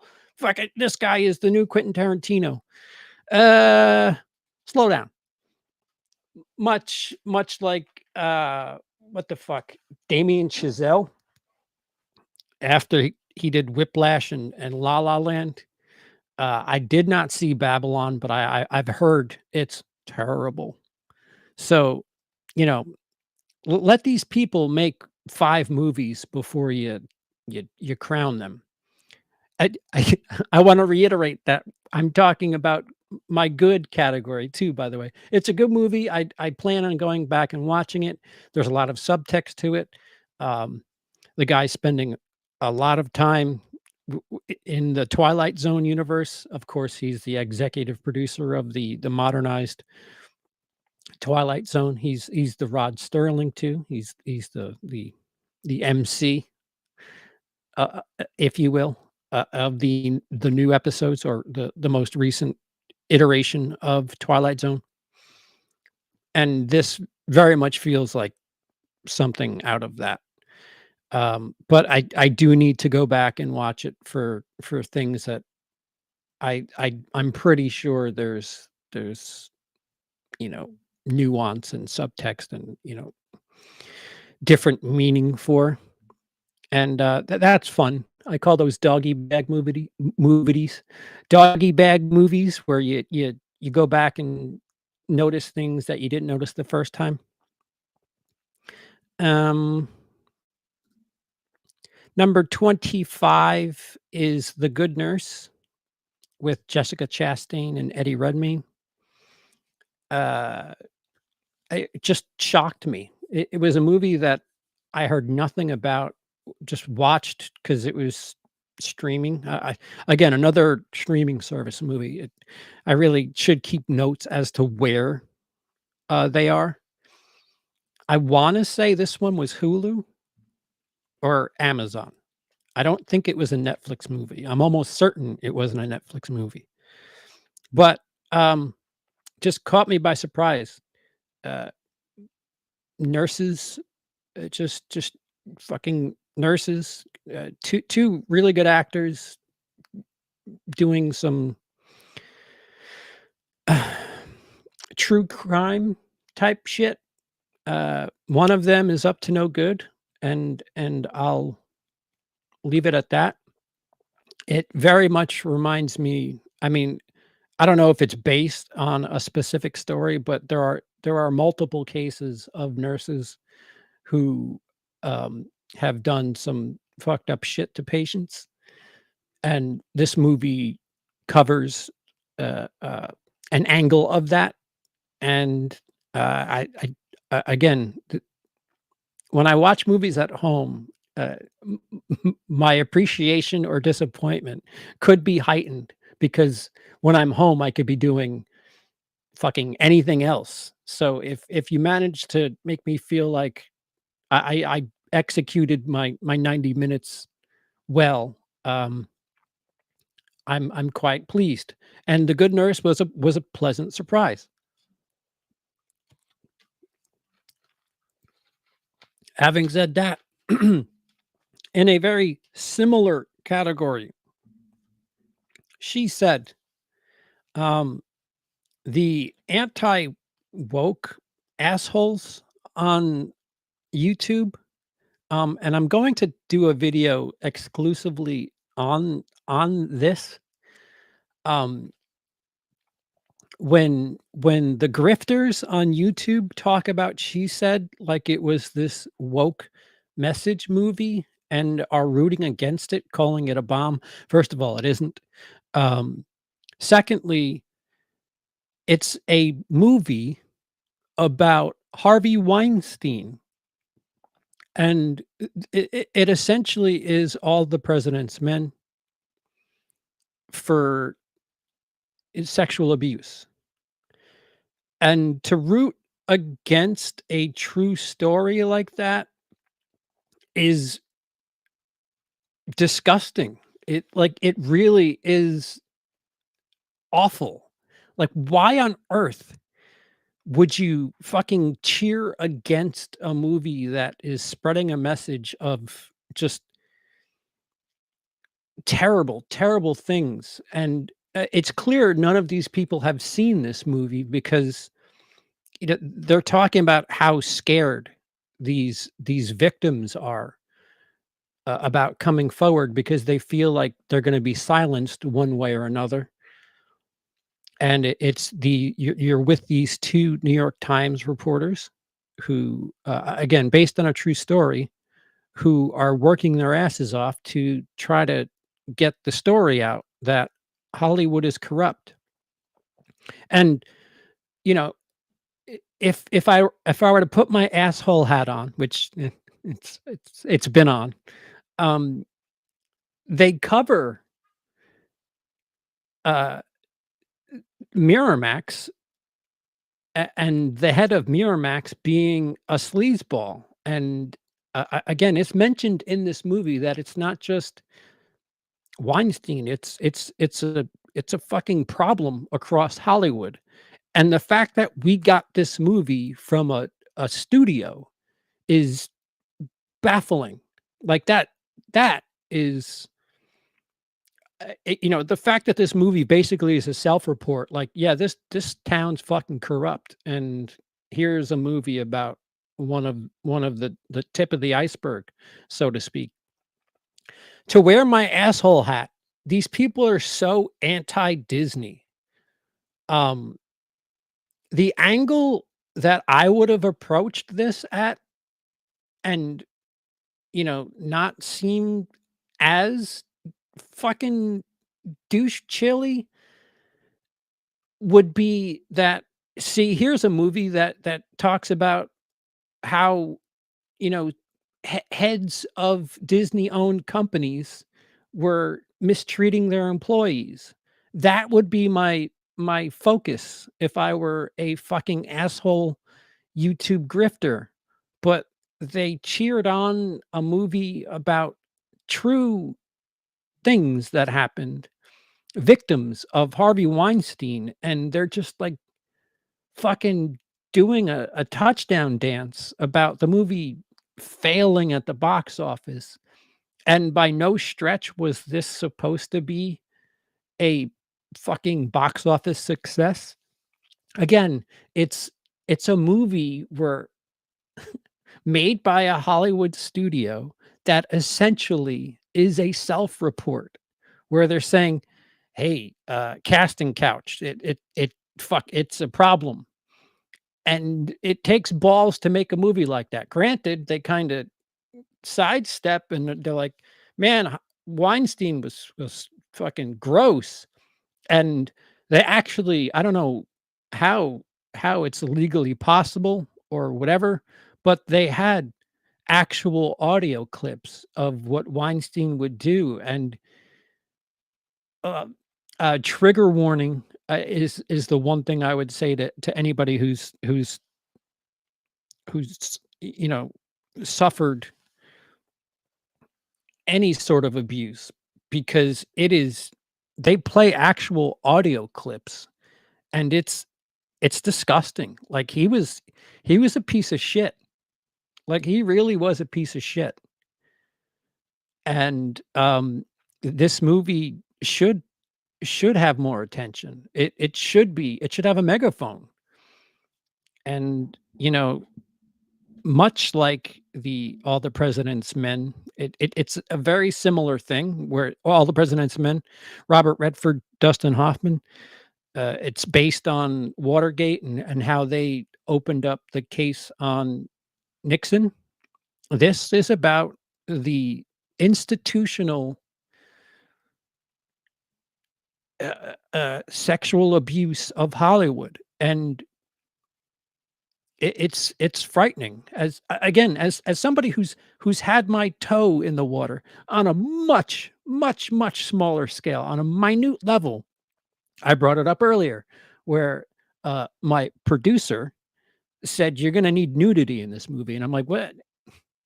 I no, the movie is about, we're satirizing, yeah, how men look at women." And, the ironic factor is that these people, they just, if nobody's stopping you, nobody's calling you on your shit, why stop?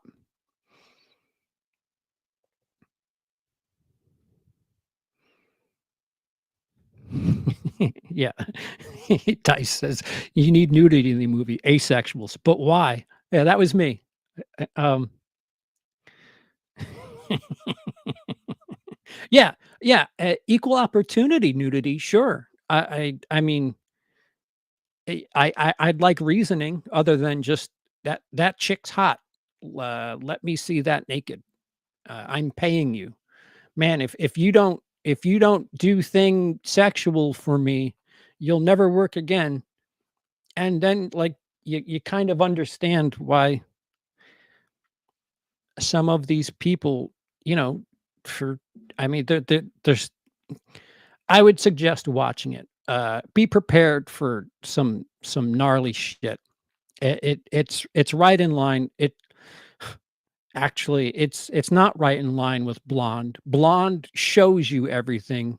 She said at least is told to you, or you hear things. You don't I don't think I see a breast or a penis in that movie, and I got what they were trying to put across. You didn't need to show me any any acts of, unwanted sexual advances for me to figure out what was going on. Uh, Again, something it's not a sexy story, pardon the pun, by any stretch. It's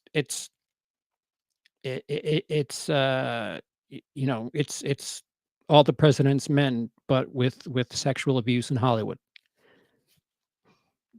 A reporter crime movie. Number 23 is Clerks 3. Um, Kevin Smith, we've come a long way.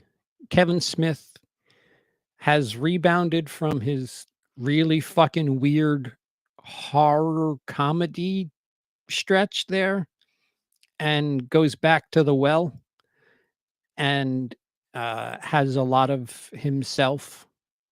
He projects a lot of his personal story into the characters in this movie, which, I mean, he essentially did with Clerks 1 at the very least.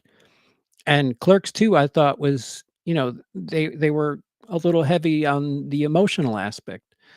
And 3, if 2 was emotional, then 3 is fucking fucking it's like fucking Sophie's Choice compared to 2. It There's some, I dropped a tear or 2 for the emotional shit that was going on in Clerks 3.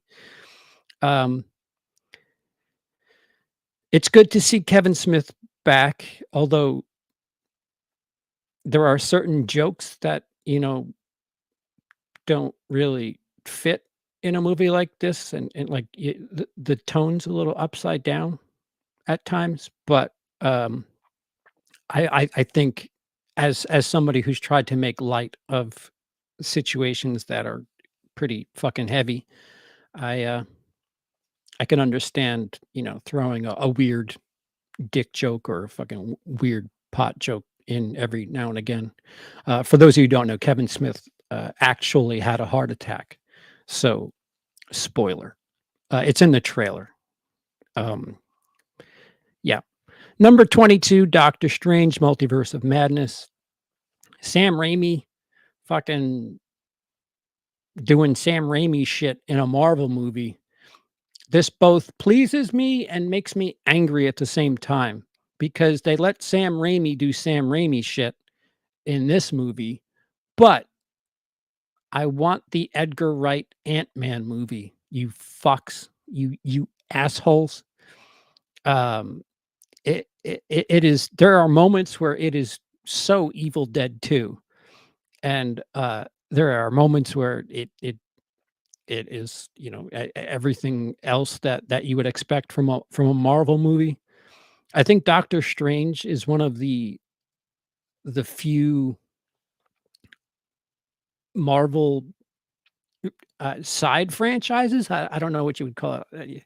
So it's all part of the cinematic universe, but I really, really enjoyed Doctor Strange, and to see that character expanded upon. And thankfully, I watched WandaVision. I don't know why I did, to be honest with you, but if I hadn't, this would have made a bit less sense.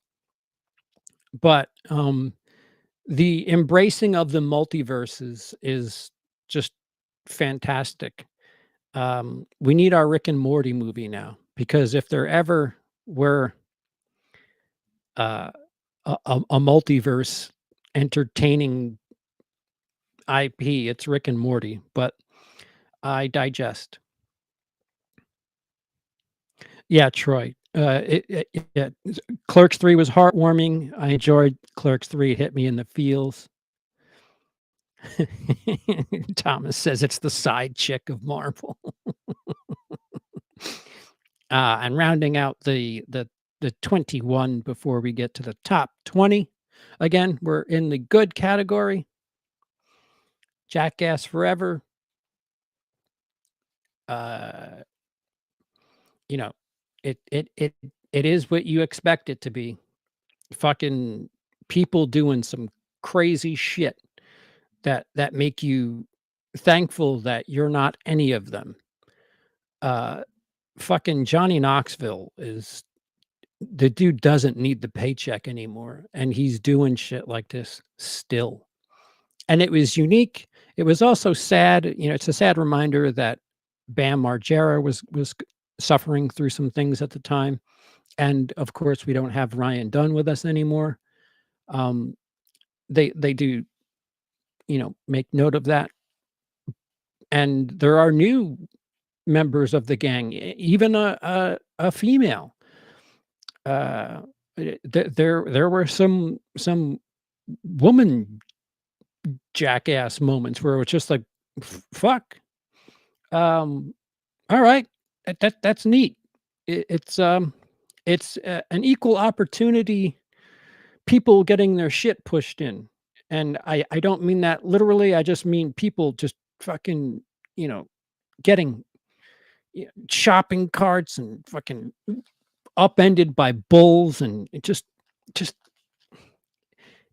it's not a story movie. It's a very long MTV episode of ridiculousness, and it gives you exactly what you would expect. If you're going into that movie expecting some sort of story arc, you're gonna really have a bad time. That movie is it's just it essentially is ridiculousness. It's Jackass. It's fucking Jackass. CKY, whatever the fuck you know it as. Boot doo doo doo doo. Where are we? We're up to 18 over there. All right. Well, I guess I'll cheat a little bit. Top 20. Violent Night. Die Hard with Santa Claus as John McClane. Okay. Original? No. Unique? Yes. Thank you. I'll take it, especially around Christmas time when it's a nice change of pace. You watch Die Hard and then you watch this where it's Die Hard, except it's literally Santa Claus that's in the role of John McClane. I mean, it beat by beat, it follows the Die Hard formula, and I don't care. I don't care if it's a Die Hard cover band with Santa Claus. This is a Christmas movie. For those of you who are like, Die Hard isn't a Christmas movie, Violent Night is a Christmas movie, and now there's no disputing it. So it literally has Santa Claus in it, for fuck's sake.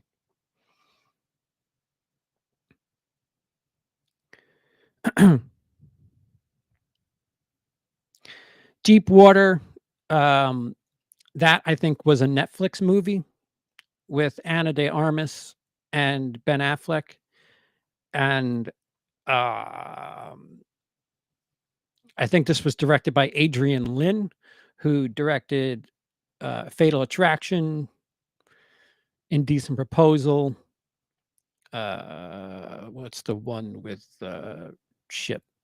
Well, Adrian Lin has a very specific style, and this is that. You don't see very many sexual thrillers anymore, and Adrian Lin is probably the best or the most notable. I mean, Fatal Attraction was pretty memorable. I don't know the word I want to use. And Indecent Proposal covered certain things, and Deep Water kind of is elements of all those things. That, you know, Ben Affleck's a bit cucked, and the Armis is his wife, but they have an interesting arrangement. Is the only way I'll put it, and a director I trust with actors I trust. Ana de Armas is like really. It's unfortunate that Blonde was like her mantelpiece for the year, but Ana de Armas really showed off in 2022. Um, no pun intended. But she was in some really strong stuff, and she was fantastic in Marilyn. In Blonde. I forgot to mention that, but that needs to be said that Ana de Armas in Blonde was fantastic. Deep Water, classic sexual thriller that we just don't see very much anymore. Maybe that is why I have it so high. We don't have movies like this that much anymore, like the Basic Instinct. Uh, fuck. There was another one with Alec Baldwin, Malice. You know, we don't have movies like that anymore. There was a very early '90s type thing. Unfaithful was the other movie I was thinking of. I think Adrian Lin directed that as well. That was yeah. Number 18, an absolute shock. And it is Smile. Not original, mind you.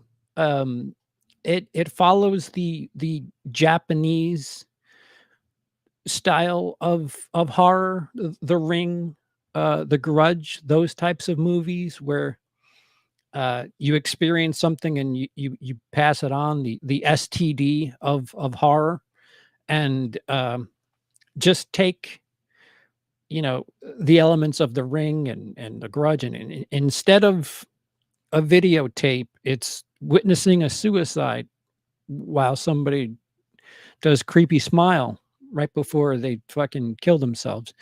And that's what this movie is, and it's contagious.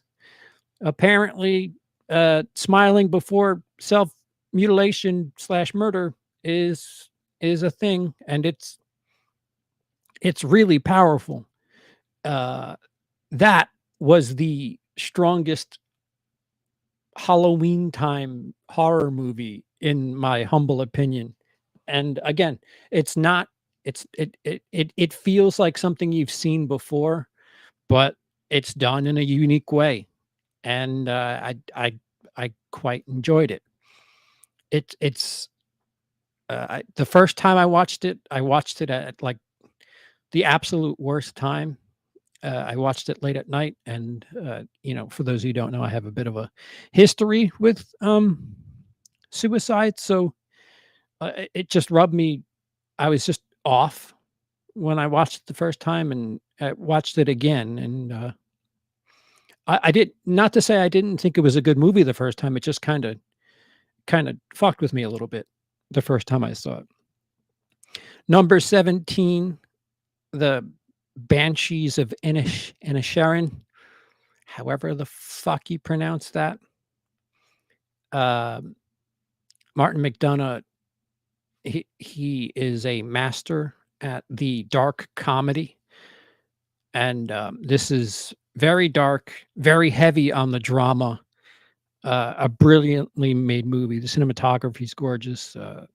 The relationships between these characters are quite.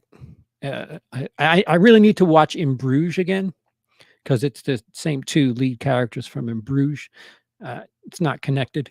I think it takes place a very long time ago, a couple of decades ago, at least. I think it's like the 1800s, to be honest. Um, but it's a movie I'll never watch again.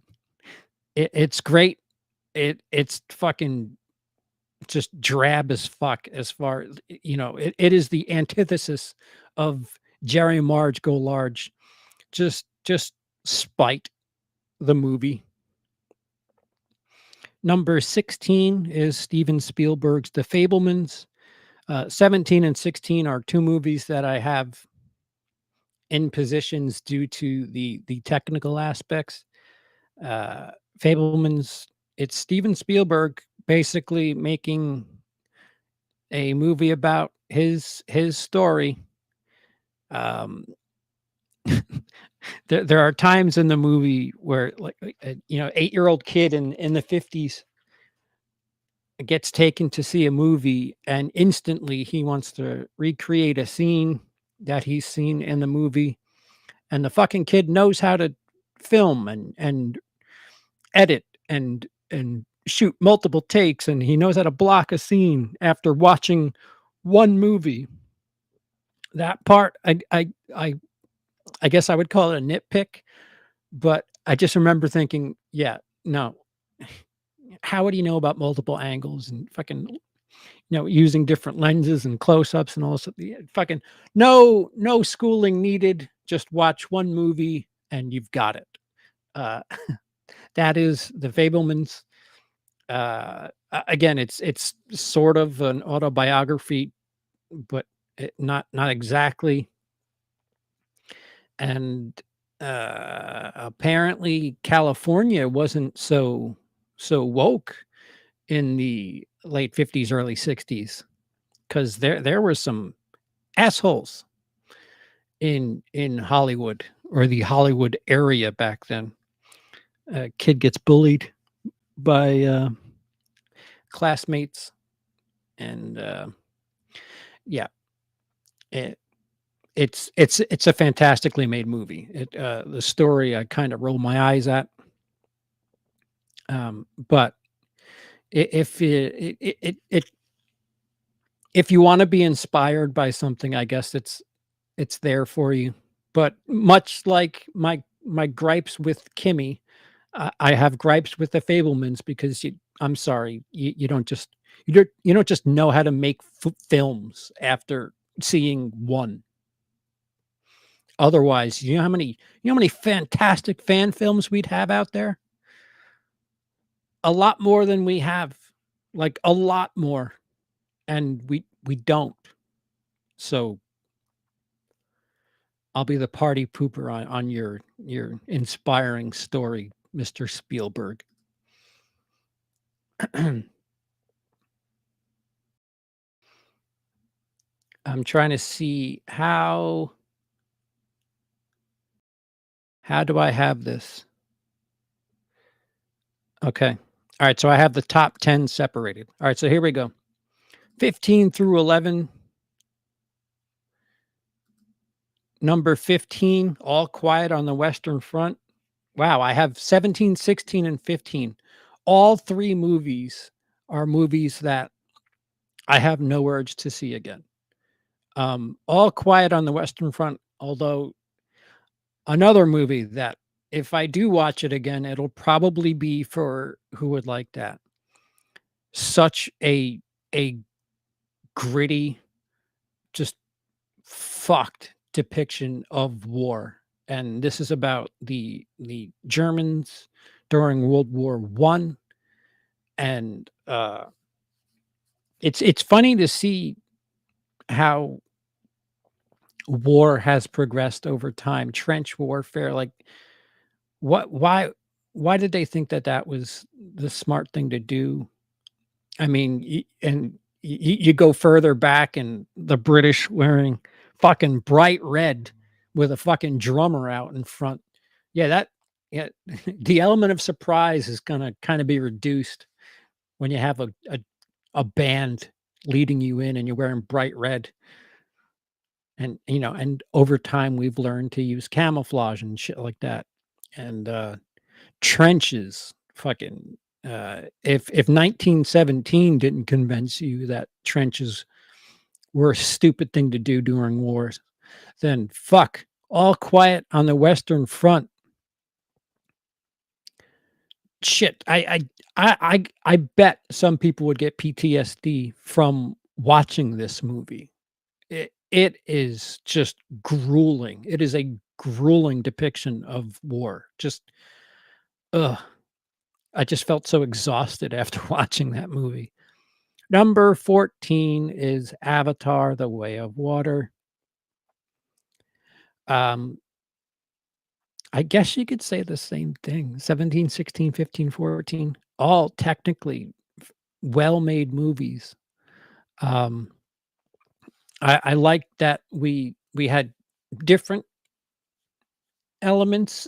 Being back in the Avatar universe was fun, and, uh man, J James Cameron knows how to make the Army or the Marines or whatever look like fucking assholes, huh? I didn't realize I think somebody made a YouTube video about it, about how James Cameron just basically despises the fucking jarhead mentality, and yeah, that could be said for this movie, and, um, fucking long. It's long, um, and I like that this movie takes place in I guess the amount of time that has passed, because Sully and, oh, Zoe Saldana, what's your name? Well, they're they've they've procreated. They're the Navi have started rebuilding, and thanks to Carmela Soprano taking over as head Marine, um, they've gotta flee where they are and go find this is essentially the plot for Phantom Menace. They gotta go find the water people and hang out with them and learn their ways, and, um, yeah, fantastic movie, fantastically made, um, just like the first Avatar. I'm not sure I need to watch it again, like, genuinely. It's nothing against the movie, it's just, okay, really good job. I just especially for the runtime. Fuck me. Uh, and here it is, Thomas, number 13, Barbarian. Um, the first the opening act of this movie makes you think it's some sort of fucked Airbnb experience, which, well, I mean, for the rest of the movie, it is, but, the dude who plays Pennywise, there's just something off about him. Woman goes to a Airbnb that somebody's already there, and there's confusion about who's staying there, and if it was double booked or overbooked or whatever, but, they managed to, you know he lets her in, and they, hang out for a bit. It's a date of sorts, and you're just waiting for the creepiness angle to come from the guy who plays Pennywise, and then, Justin Long is in this movie, and the creepiness isn't where you think it would be, and then, holy shit, does it take a fucking turn. The first act is, like, out of the Psycho playbook, the first act is so I don't wanna say irrelevant, but the last 2/3 of this movie, it are way more powerful and frightening and fucking tense than the opening 30 minutes or so, and it was kinda tense. You expected the shoe to drop, and, you get surprised at where that happens. I don't think it's the greatest thing ever. I think it's very good. I was still with all the hype, I was still quite impressed by it. Um, but yeah, it's something that I would say calm all of the expectations down that people have gave it praise for, or maybe, um, take the Thomas approach and think it's a fucking clusterfuck before you watch it, and then maybe, uh, your expectations will be set for this movie. 'Cause I was going into it thinking that this movie was gonna dethrone my favorite horror movie of the year, and, well, it fucked with my expectations. Number 12, This Place Rules. Um, Interesting timing. The director, Andrew Callahan, of Channel 5, personal life shit aside that has just surfaced, he goes around the country interviewing a whole bunch of people in 2020 leading up to the 2020 election, which would eventually be the January 6th insurrection. And fuck, does he capture America just perfectly. It we are this movie. It opens with this fucking weird prologue of these they they're influencers and they're a fucking donkey show of sorts. Uh, they're just fucking Florida hicks. Well, actually not. I heard more N bombs dropped by two whiter than snow dudes. One who literally looks like the Joker, and I think he calls himself the Joker with tattoos to have the Chelsea smile and everything. And then there's this other dude where, he does jackass shit. Apparently, he's got a bit of a following, as does the Joker dude, and the Joker dude was in the jackass guy's girlfriend's DMs, and they fought because of it. And like I was like, what the fuck? Why are we what is this? And sure enough, it is a brilliant metaphor for politics and everything that was going on in America, because he mirrors that through them. It was a very well made documentary. He mirrors the prologue with how people of a certain political view and a certain opposite political view, how they, while not quite as extravagantly, are doing essentially the same fucking thing that we watched in the ridiculous opening of the movie. And yeah, it's a it fucking wraps up with January 6th, and it's just like, yep, yep, that's America. This is what happened. Um Yep, good job. Good job. It is a documentary. The fucking autopsy of America. That's that's what this place rules is. I live in Florida. We're not all crazy backwards hicks. Yeah, I'm not. Didn't mean to apply that. Florida is fucking strange. I'll never forget when I did comedy in Florida. Florida loves me actually. I do quite well down there. But when I arrived down there, I flew down there for uh, a multi city set, and my cab driver, I remember the first thing he says, he's like, "Oh, from New York, huh?" And I'm like, "Yep." He's like, "Well, thanks for Obama." And I was like, "What?" Obama's from Illinois, and I didn't vote. What the fuck? I just said I was from New York. And like that was it. I didn't say another word, nor did he. It was so strange.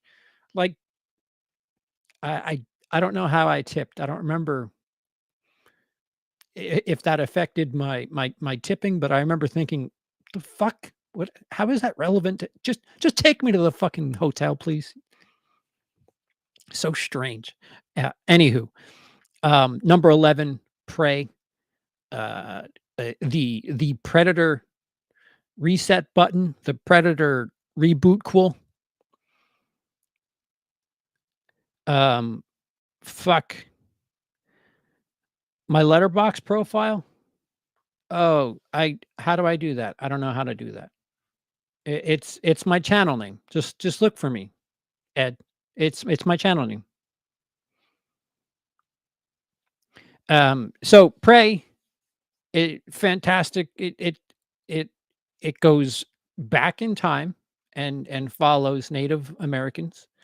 Um, and that's where one of the predators decides to fuck with people, and it essentially is, a soft reboot of the original Predator, and I thought it was fantastic. It really, really uh, unique take. I mean, again, I've talked about it a couple of times. Basically a cover band, Violent Night, a cover band of Die Hard, using Santa. Prey, cover band of Predator, using Native Americans, and going back a couple hundred years.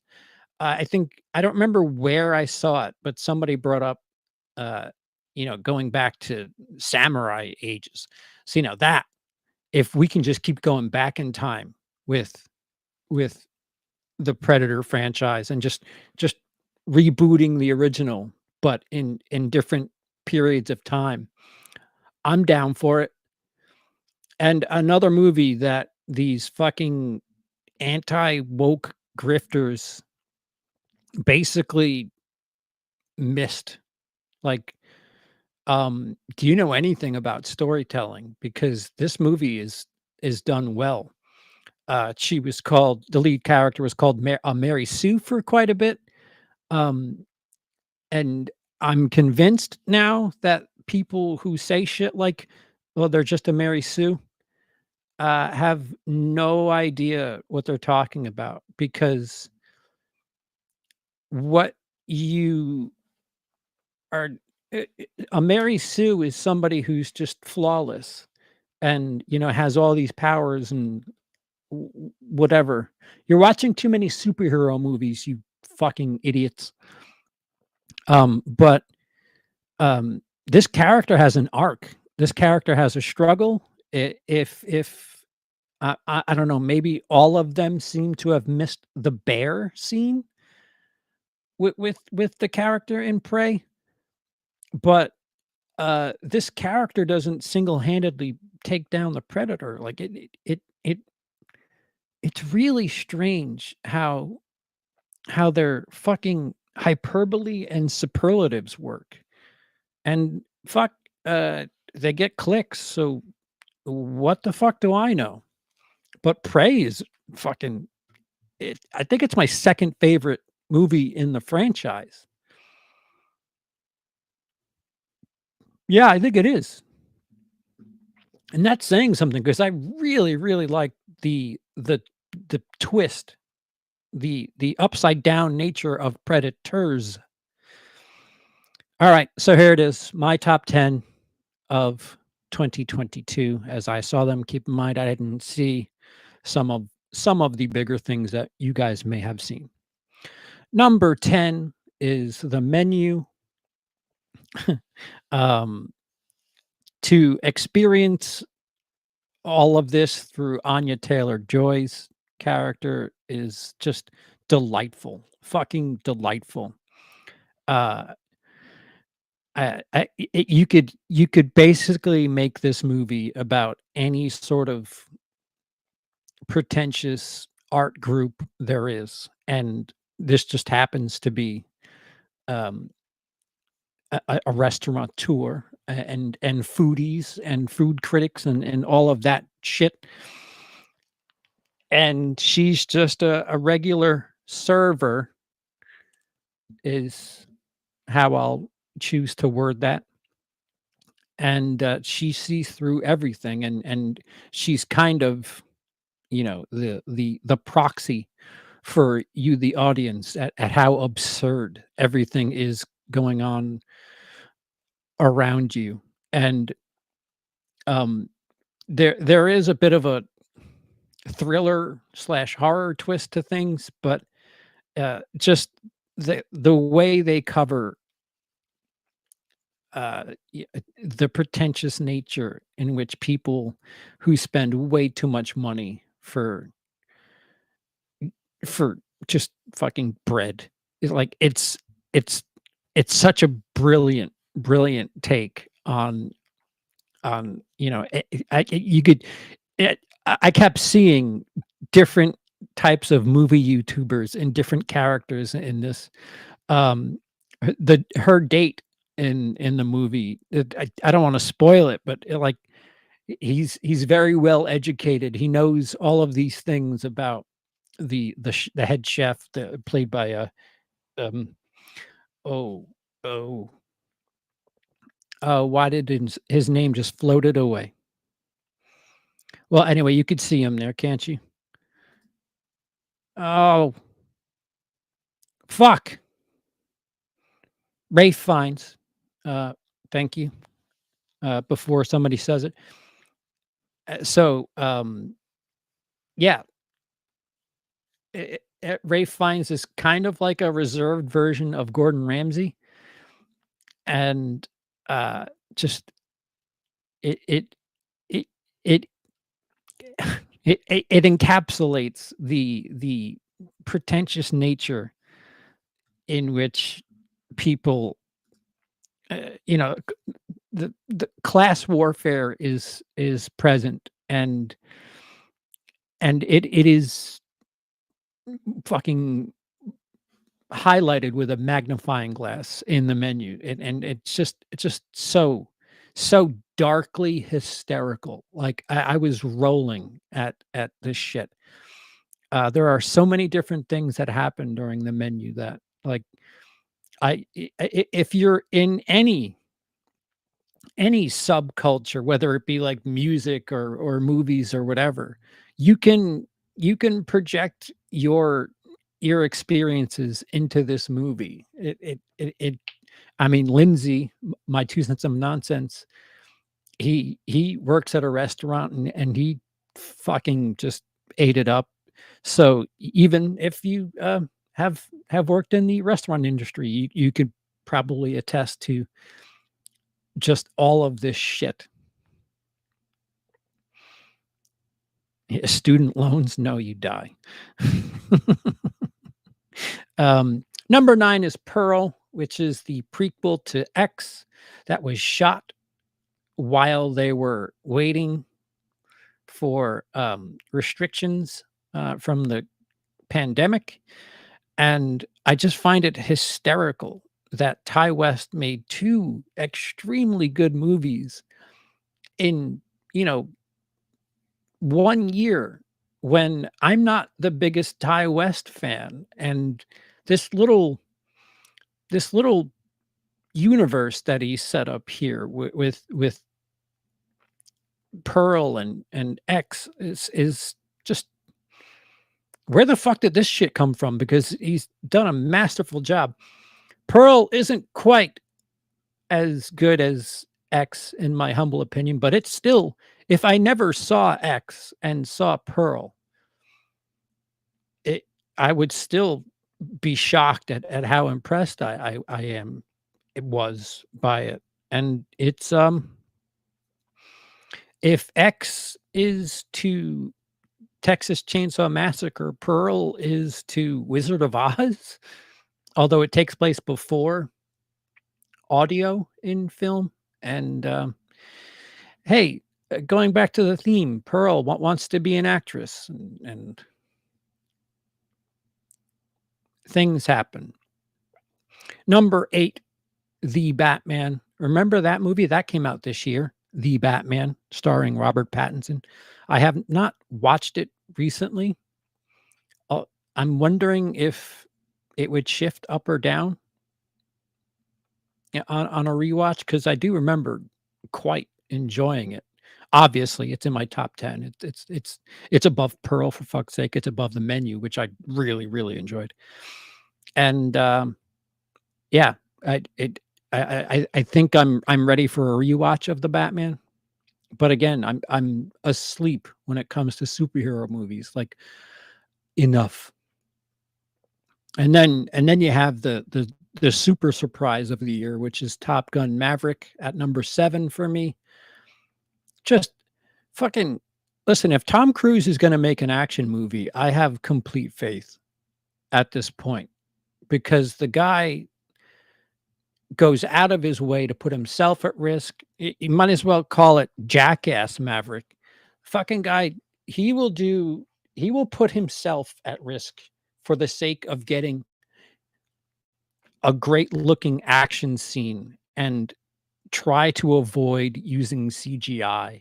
Fucking guy learns how to climb mountains. He learns how to fucking fly helicopters and jets and shit, just so that the shot is authentic, and it's brilliant. I think it's far better than the original Top Gun, which Top Gun I wasn't the biggest of fans of. Although I do like the fact that it's apolitical. Just America's it's propaganda while still being apolitical. Our enemies are just enemies. And then it becomes Behind Enemy Lines, which another movie that I quite enjoyed with Owen Wilson. That's a movie from about 20 years ago, for those of you who don't know what that is. But still, if Tom Cruise is in an action movie, I'm ready. And boy, what he has in store for the Mission Impossible franchise, it looks pretty.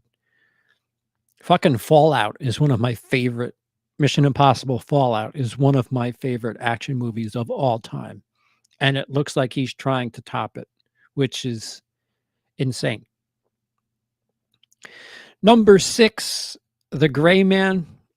Um, Chris Evans and Ryan Gosling playing hitmen while having fun. Anna de Armas also in the mix. I don't know if wait, was she? Well, she's a member of the situation. I don't know if she was a hitman or if she's with the FBI. I forgot her association in the movie, but Ryan Gosling, Anna de Armas, and Chris Evans, and they're after each other, and they're having fun. And it's just for as much as people shit on it, I really enjoyed the Avengers movies from the Russo brothers, and the Gray Man, um, more of the same. I'm curious to know that, or curious to know if they had restrictions the way Ambulance did, because there's some stuff where it seems like when you consider how vast Infinity War and Endgame were, how vast a lot of the set pieces were on that. I mean, a lot of globe trotting in The Gray Man. I liked it because the action was fun. They were fun. I need more Ryan Gosling having fun, and Chris Evans basically being Chris Evans from Scott Pilgrim. Yeah, I, I don't know. I had just fangirled out a bit for this movie.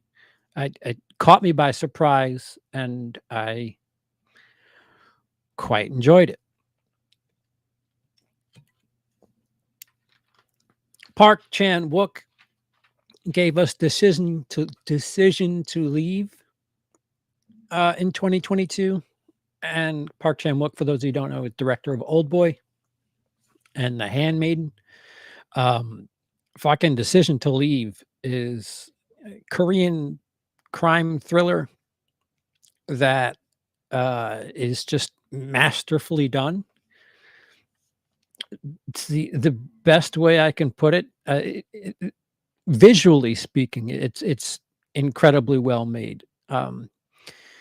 It's really I've had quite a learning experience with my little Korean education in cinema, but even having to read subtitles, you know, I know when it comes to visual storytelling is put together well. You don't need words to see what the director is giving you as far as what's on the screen, and holy shit, Decision to Leave is not his best film by any stretch, but that's not saying anything. It's a fucking incredible movie. Um, I see color. Excuse me. Where are you? $5, Troy. Thank you. Um, so happy to see Decision to Leave so high. Didn't get enough love. Park Chan Wook is so underrated, but where is everything everywhere? Number one, my opinion. Not on the list. Um, yeah, like I said before, I don't know if you were here for that. I There were movies that I had on this list that I were actually 2021, and or movies that I didn't finish. And Everything Everywhere All at Once was a movie that I didn't finish, and I I I peeled that away. Ended up finishing She Said of all things instead of Everything Everywhere All at Once. Um and Avatar. And yeah, so I appreciate it, Scott. Yeah, Park Chan-wook is a rather underrated director. Um, I I would suggest going back and watching all of his films. I mean, the entire Vengeance trilogy, the Old Boy, uh, Sympathy for Mr. Vengeance. No, Sympathy for Lady Vengeance, and fuck. Just go look up the Vengeance trilogy and then watch them because they're fucking fantastic. And then watch other movies by Park Chan-wook. Like I said, The Handmaiden. The guy knows how to shoot a sex scene, make it steamy without showing you sex. Remember Implied stuff? Do you remember that? Um, the director of Blonde can learn a thing or two from the way The Handmaiden is shot, and the bathtub scene. Holy fucking hell. You know, it's pretty steamy, no pun intended.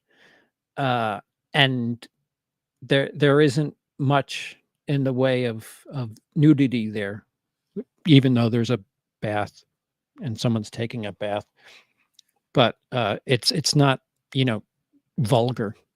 It's quite it's done with some class and restraint, and it still gets the point across, and I would say does so better than shit, some just outright porno movies.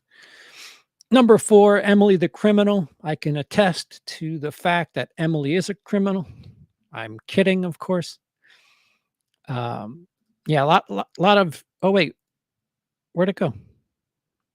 Well, anyway, you saw it. You saw what's coming up.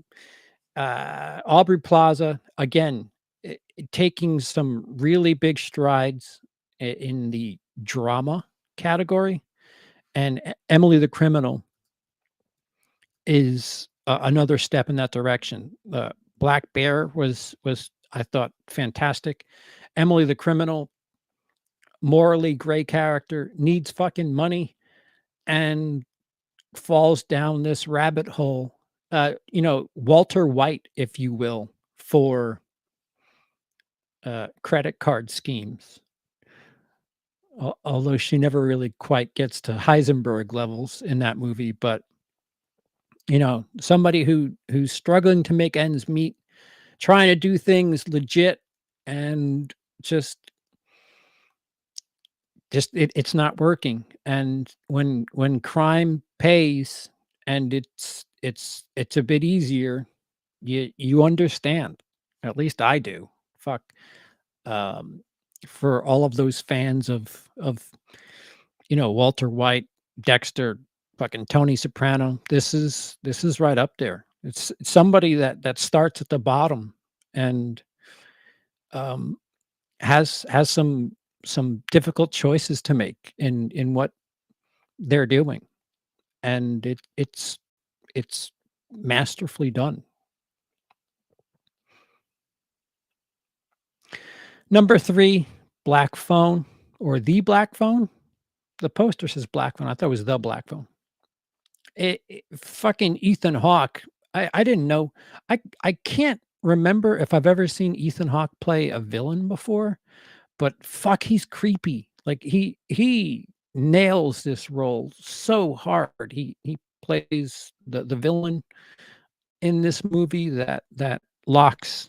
It takes place, I think, in the late 70s, and he's got a van. I mean, I won't say what type of van, a grape van, and sure enough, kids are going missing in this neighborhood, and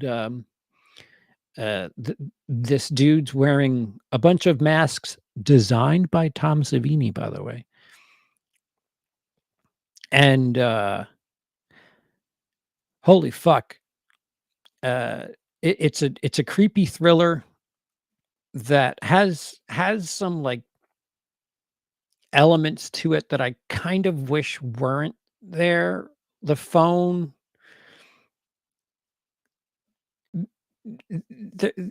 there's like a ghost aspect to it that I don't know if it's implied so much as it could just be a hallucination, but it it's still in an incredible movie. It's right up there with like Silence of the Lambs for me as far as thrillers are concerned. And Ethan Hawke plays a twisted fuck. Uh, I go watch it now. It is on Amazon Prime, I believe. Like now, you can watch it for free if you have Prime. Send me my check, Amazon. Number 2, Glass Onion, a Knives Out story. um, Ryan Johnson, once again, uh, giving us some incredible characters. While I think Knives Out is a stronger story, I think the characters in Glass Onion are stronger. The ensemble is they pop a bit more, and it's still it's a great time. This for those people who were suggesting bodies, bodies, bodies. To me, the Clue fan, I say no. Glass Onion is the movie for me, the Clue fan.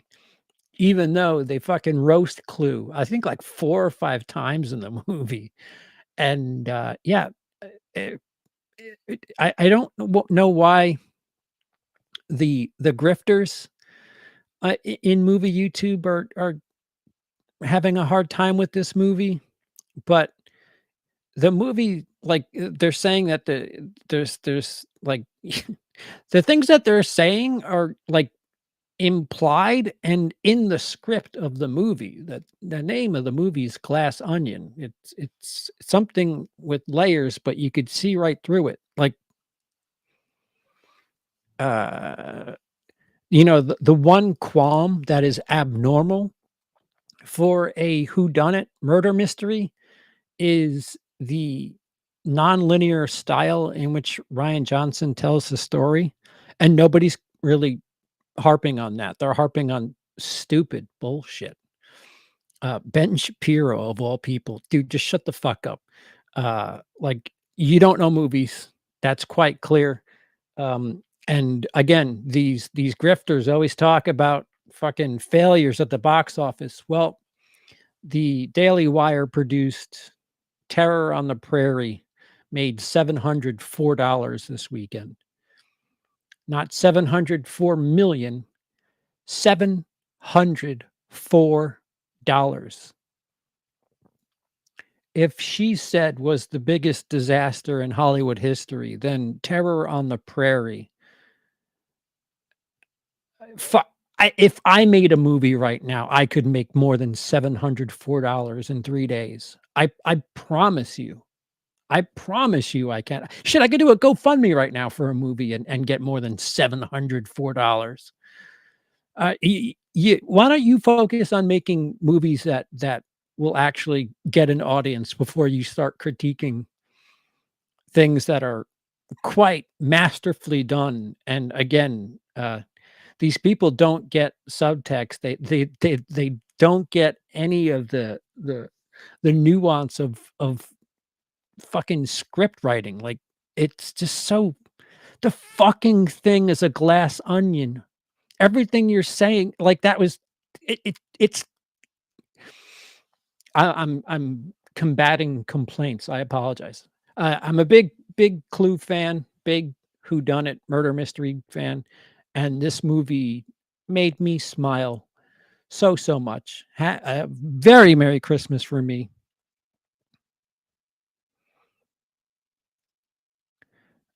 A CP type van? Yeah. Yeah, that's the type of van that Ethan Hawke was driving in the black phone.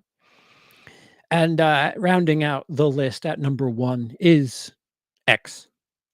Um, I've said so much about X over the course of 2022, ever since it came out.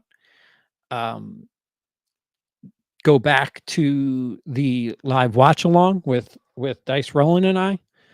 Um, there are spoiler chats, eh, I think maybe on Cody's channel or even here. Um, that movie was my favorite when it came out, and nothing came close to it. I loved that movie. And again, I'm not a Ty West fan by any stretch of the imagination, but it was made incredibly well. Homages to Texas Chainsaw Massacre, homages to Psycho. If you're not really, if you don't notice, you don't notice, but it's there.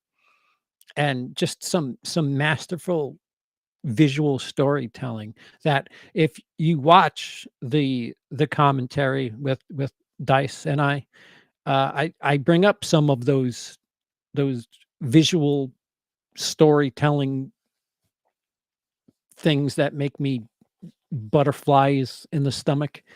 Uh, the way the movie opens, it opens in a 4x3 and slowly just uh it moves to a wide screen, and it visually, the movie, just by moving the camera, is letting you know of the time frame that we're in, and now we're being sucked into it. It's a time during, non-widescreen movies. If you watch the movie uh, at that point on your television, it would have been, a square image. But to bring us into that, like the opening shot is just so it's I so much fucking credit. Like I really geeked out over that shot. And then there's the a kill that's done to the uh, solo from Blue Oyster Cult's "Don't Fear the Reaper," and it's edited well. It's shot well. It's gorgeous. The blood is used for a really really good visual take, and I can't stress enough how much I enjoyed this movie. And you got equal opportunity nudity. So fuck this movie. It just a great horror movie that also is shot well, and the story is rather proficient while still catering to the slasher crowd. What a way to cater to me. Yes, X does have high quality tits and hits. That is certainly, and fucking holy shit, Kid Cudi can cast a shadow with that fucking snake he's got. Holy fuck. Like I said, equal opportunity nudity, and fuck, good for him. Good for anybody that has the pleasure of his company. Shit. So that is it. 62 of the 22 releases that I saw in 2022. I realized there are a couple that are missing. I did watch some of Everything Everywhere All at Once. I never finished it, although I planned to. I didn't get around to Black Panther: Wakanda Forever. Like I said, I'm so far beyond uh, comic movie fatigue. Homages to the Evil Dead. Right, right, right. Great pick in X. I had it at 2, but I have no problem with it being 1. Such a pleasant surprise. Also loved how Pearl did the same with the aspect, bringing us into Technicolor world. Right, right, yeah. When a horror movie focuses on like visual storytelling aids, it's shocking and such a welcome change of pace. I thought I did pretty well 2022 with the 20 horror movies I watched. Then I see everyone else is coming out with their rankings. I don't think I saw much more than 20. I mean, there are some dramas that I would call horror movies. There are some comedies that I would call horror movies. Just, ugh. I definitely missed Birdemic 3, almost as good as the original. 11 out of 10. Excellent cinema. um, yeah. I've heard that Neil Breen has completed production on yet another film, and I I've seen images, and I don't know, is Neil Breen just making the NBCU the Neil Breen Cinematic Universe? Because it's him as the dude with the leather jacket again, and that's been him for a couple of movies. Fucking guys, can somebody buy this man some clothes so that he can stop spending so much money on old laptops, Neil, and get some wardrobe changes? Jesus.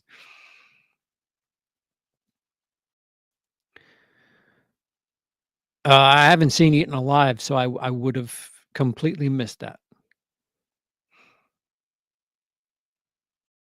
Yeah, we're throwing the word cinema around loosely. Yeah.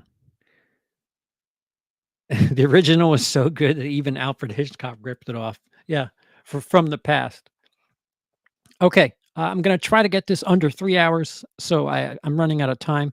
Thank you so much to those of you who have stuck with me throughout this journey, and thank you, of course, to those who dropped super chats. I appreciate the support in every way, shape, and form.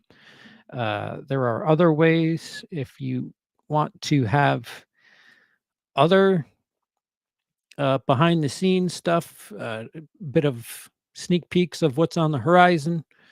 Spoiler, there's going to be a sequel to the 1999 series. I've gotten together with a couple of YouTubers, and we're already getting to the pre-production phase of 1999 Best Movie Year Ever Series 2. We'll be doing 1994 this time around. And I hope to get some a lot of different stories, different perspectives from movies that you know and love is one thing. I really hope to get, horror YouTubers talking about a comedy that affected them, or whatever, a music YouTuber talking about a movie that, Airheads, they watched Airheads and it made them want to be in a band, or some shit. I don't know. But we it's happening. There's another 1999 series, despite us not meeting the goal of what I had presented prior to January 1st. It's just there's just too much fun to not do it, considering I enjoy doing it. Um, a healthy amount of you, the true supporters, enjoyed it, and fuck, when other YouTubers are excited to be a part of it, fuck, who cares about the views? Fuck it. I mean, I care about the views, but I'll just make fucking a Human Centipede 2 video if I really need the views. What do we got? All right. Is CP starting a collab with Watch Mojo? No. 1994, a good cinema year. And when I appeared, you're welcome. Thank you, Crystal. You were entertaining the whole time? Didn't seem that long? Really? My fucking tongue is dry as fuck. Take that however you will. All right. So thank you so much for the watch along. Thank you for the support, and keep an eye out for what we have in the future. That's it. Another list done in just under 3 hours. Now, Cody will have his list, and he's going to fucking put editing and production behind it. Fucker. And he's going to make me look like a fucking lazy piece of shit, which Cody does rather well. Like, rather well.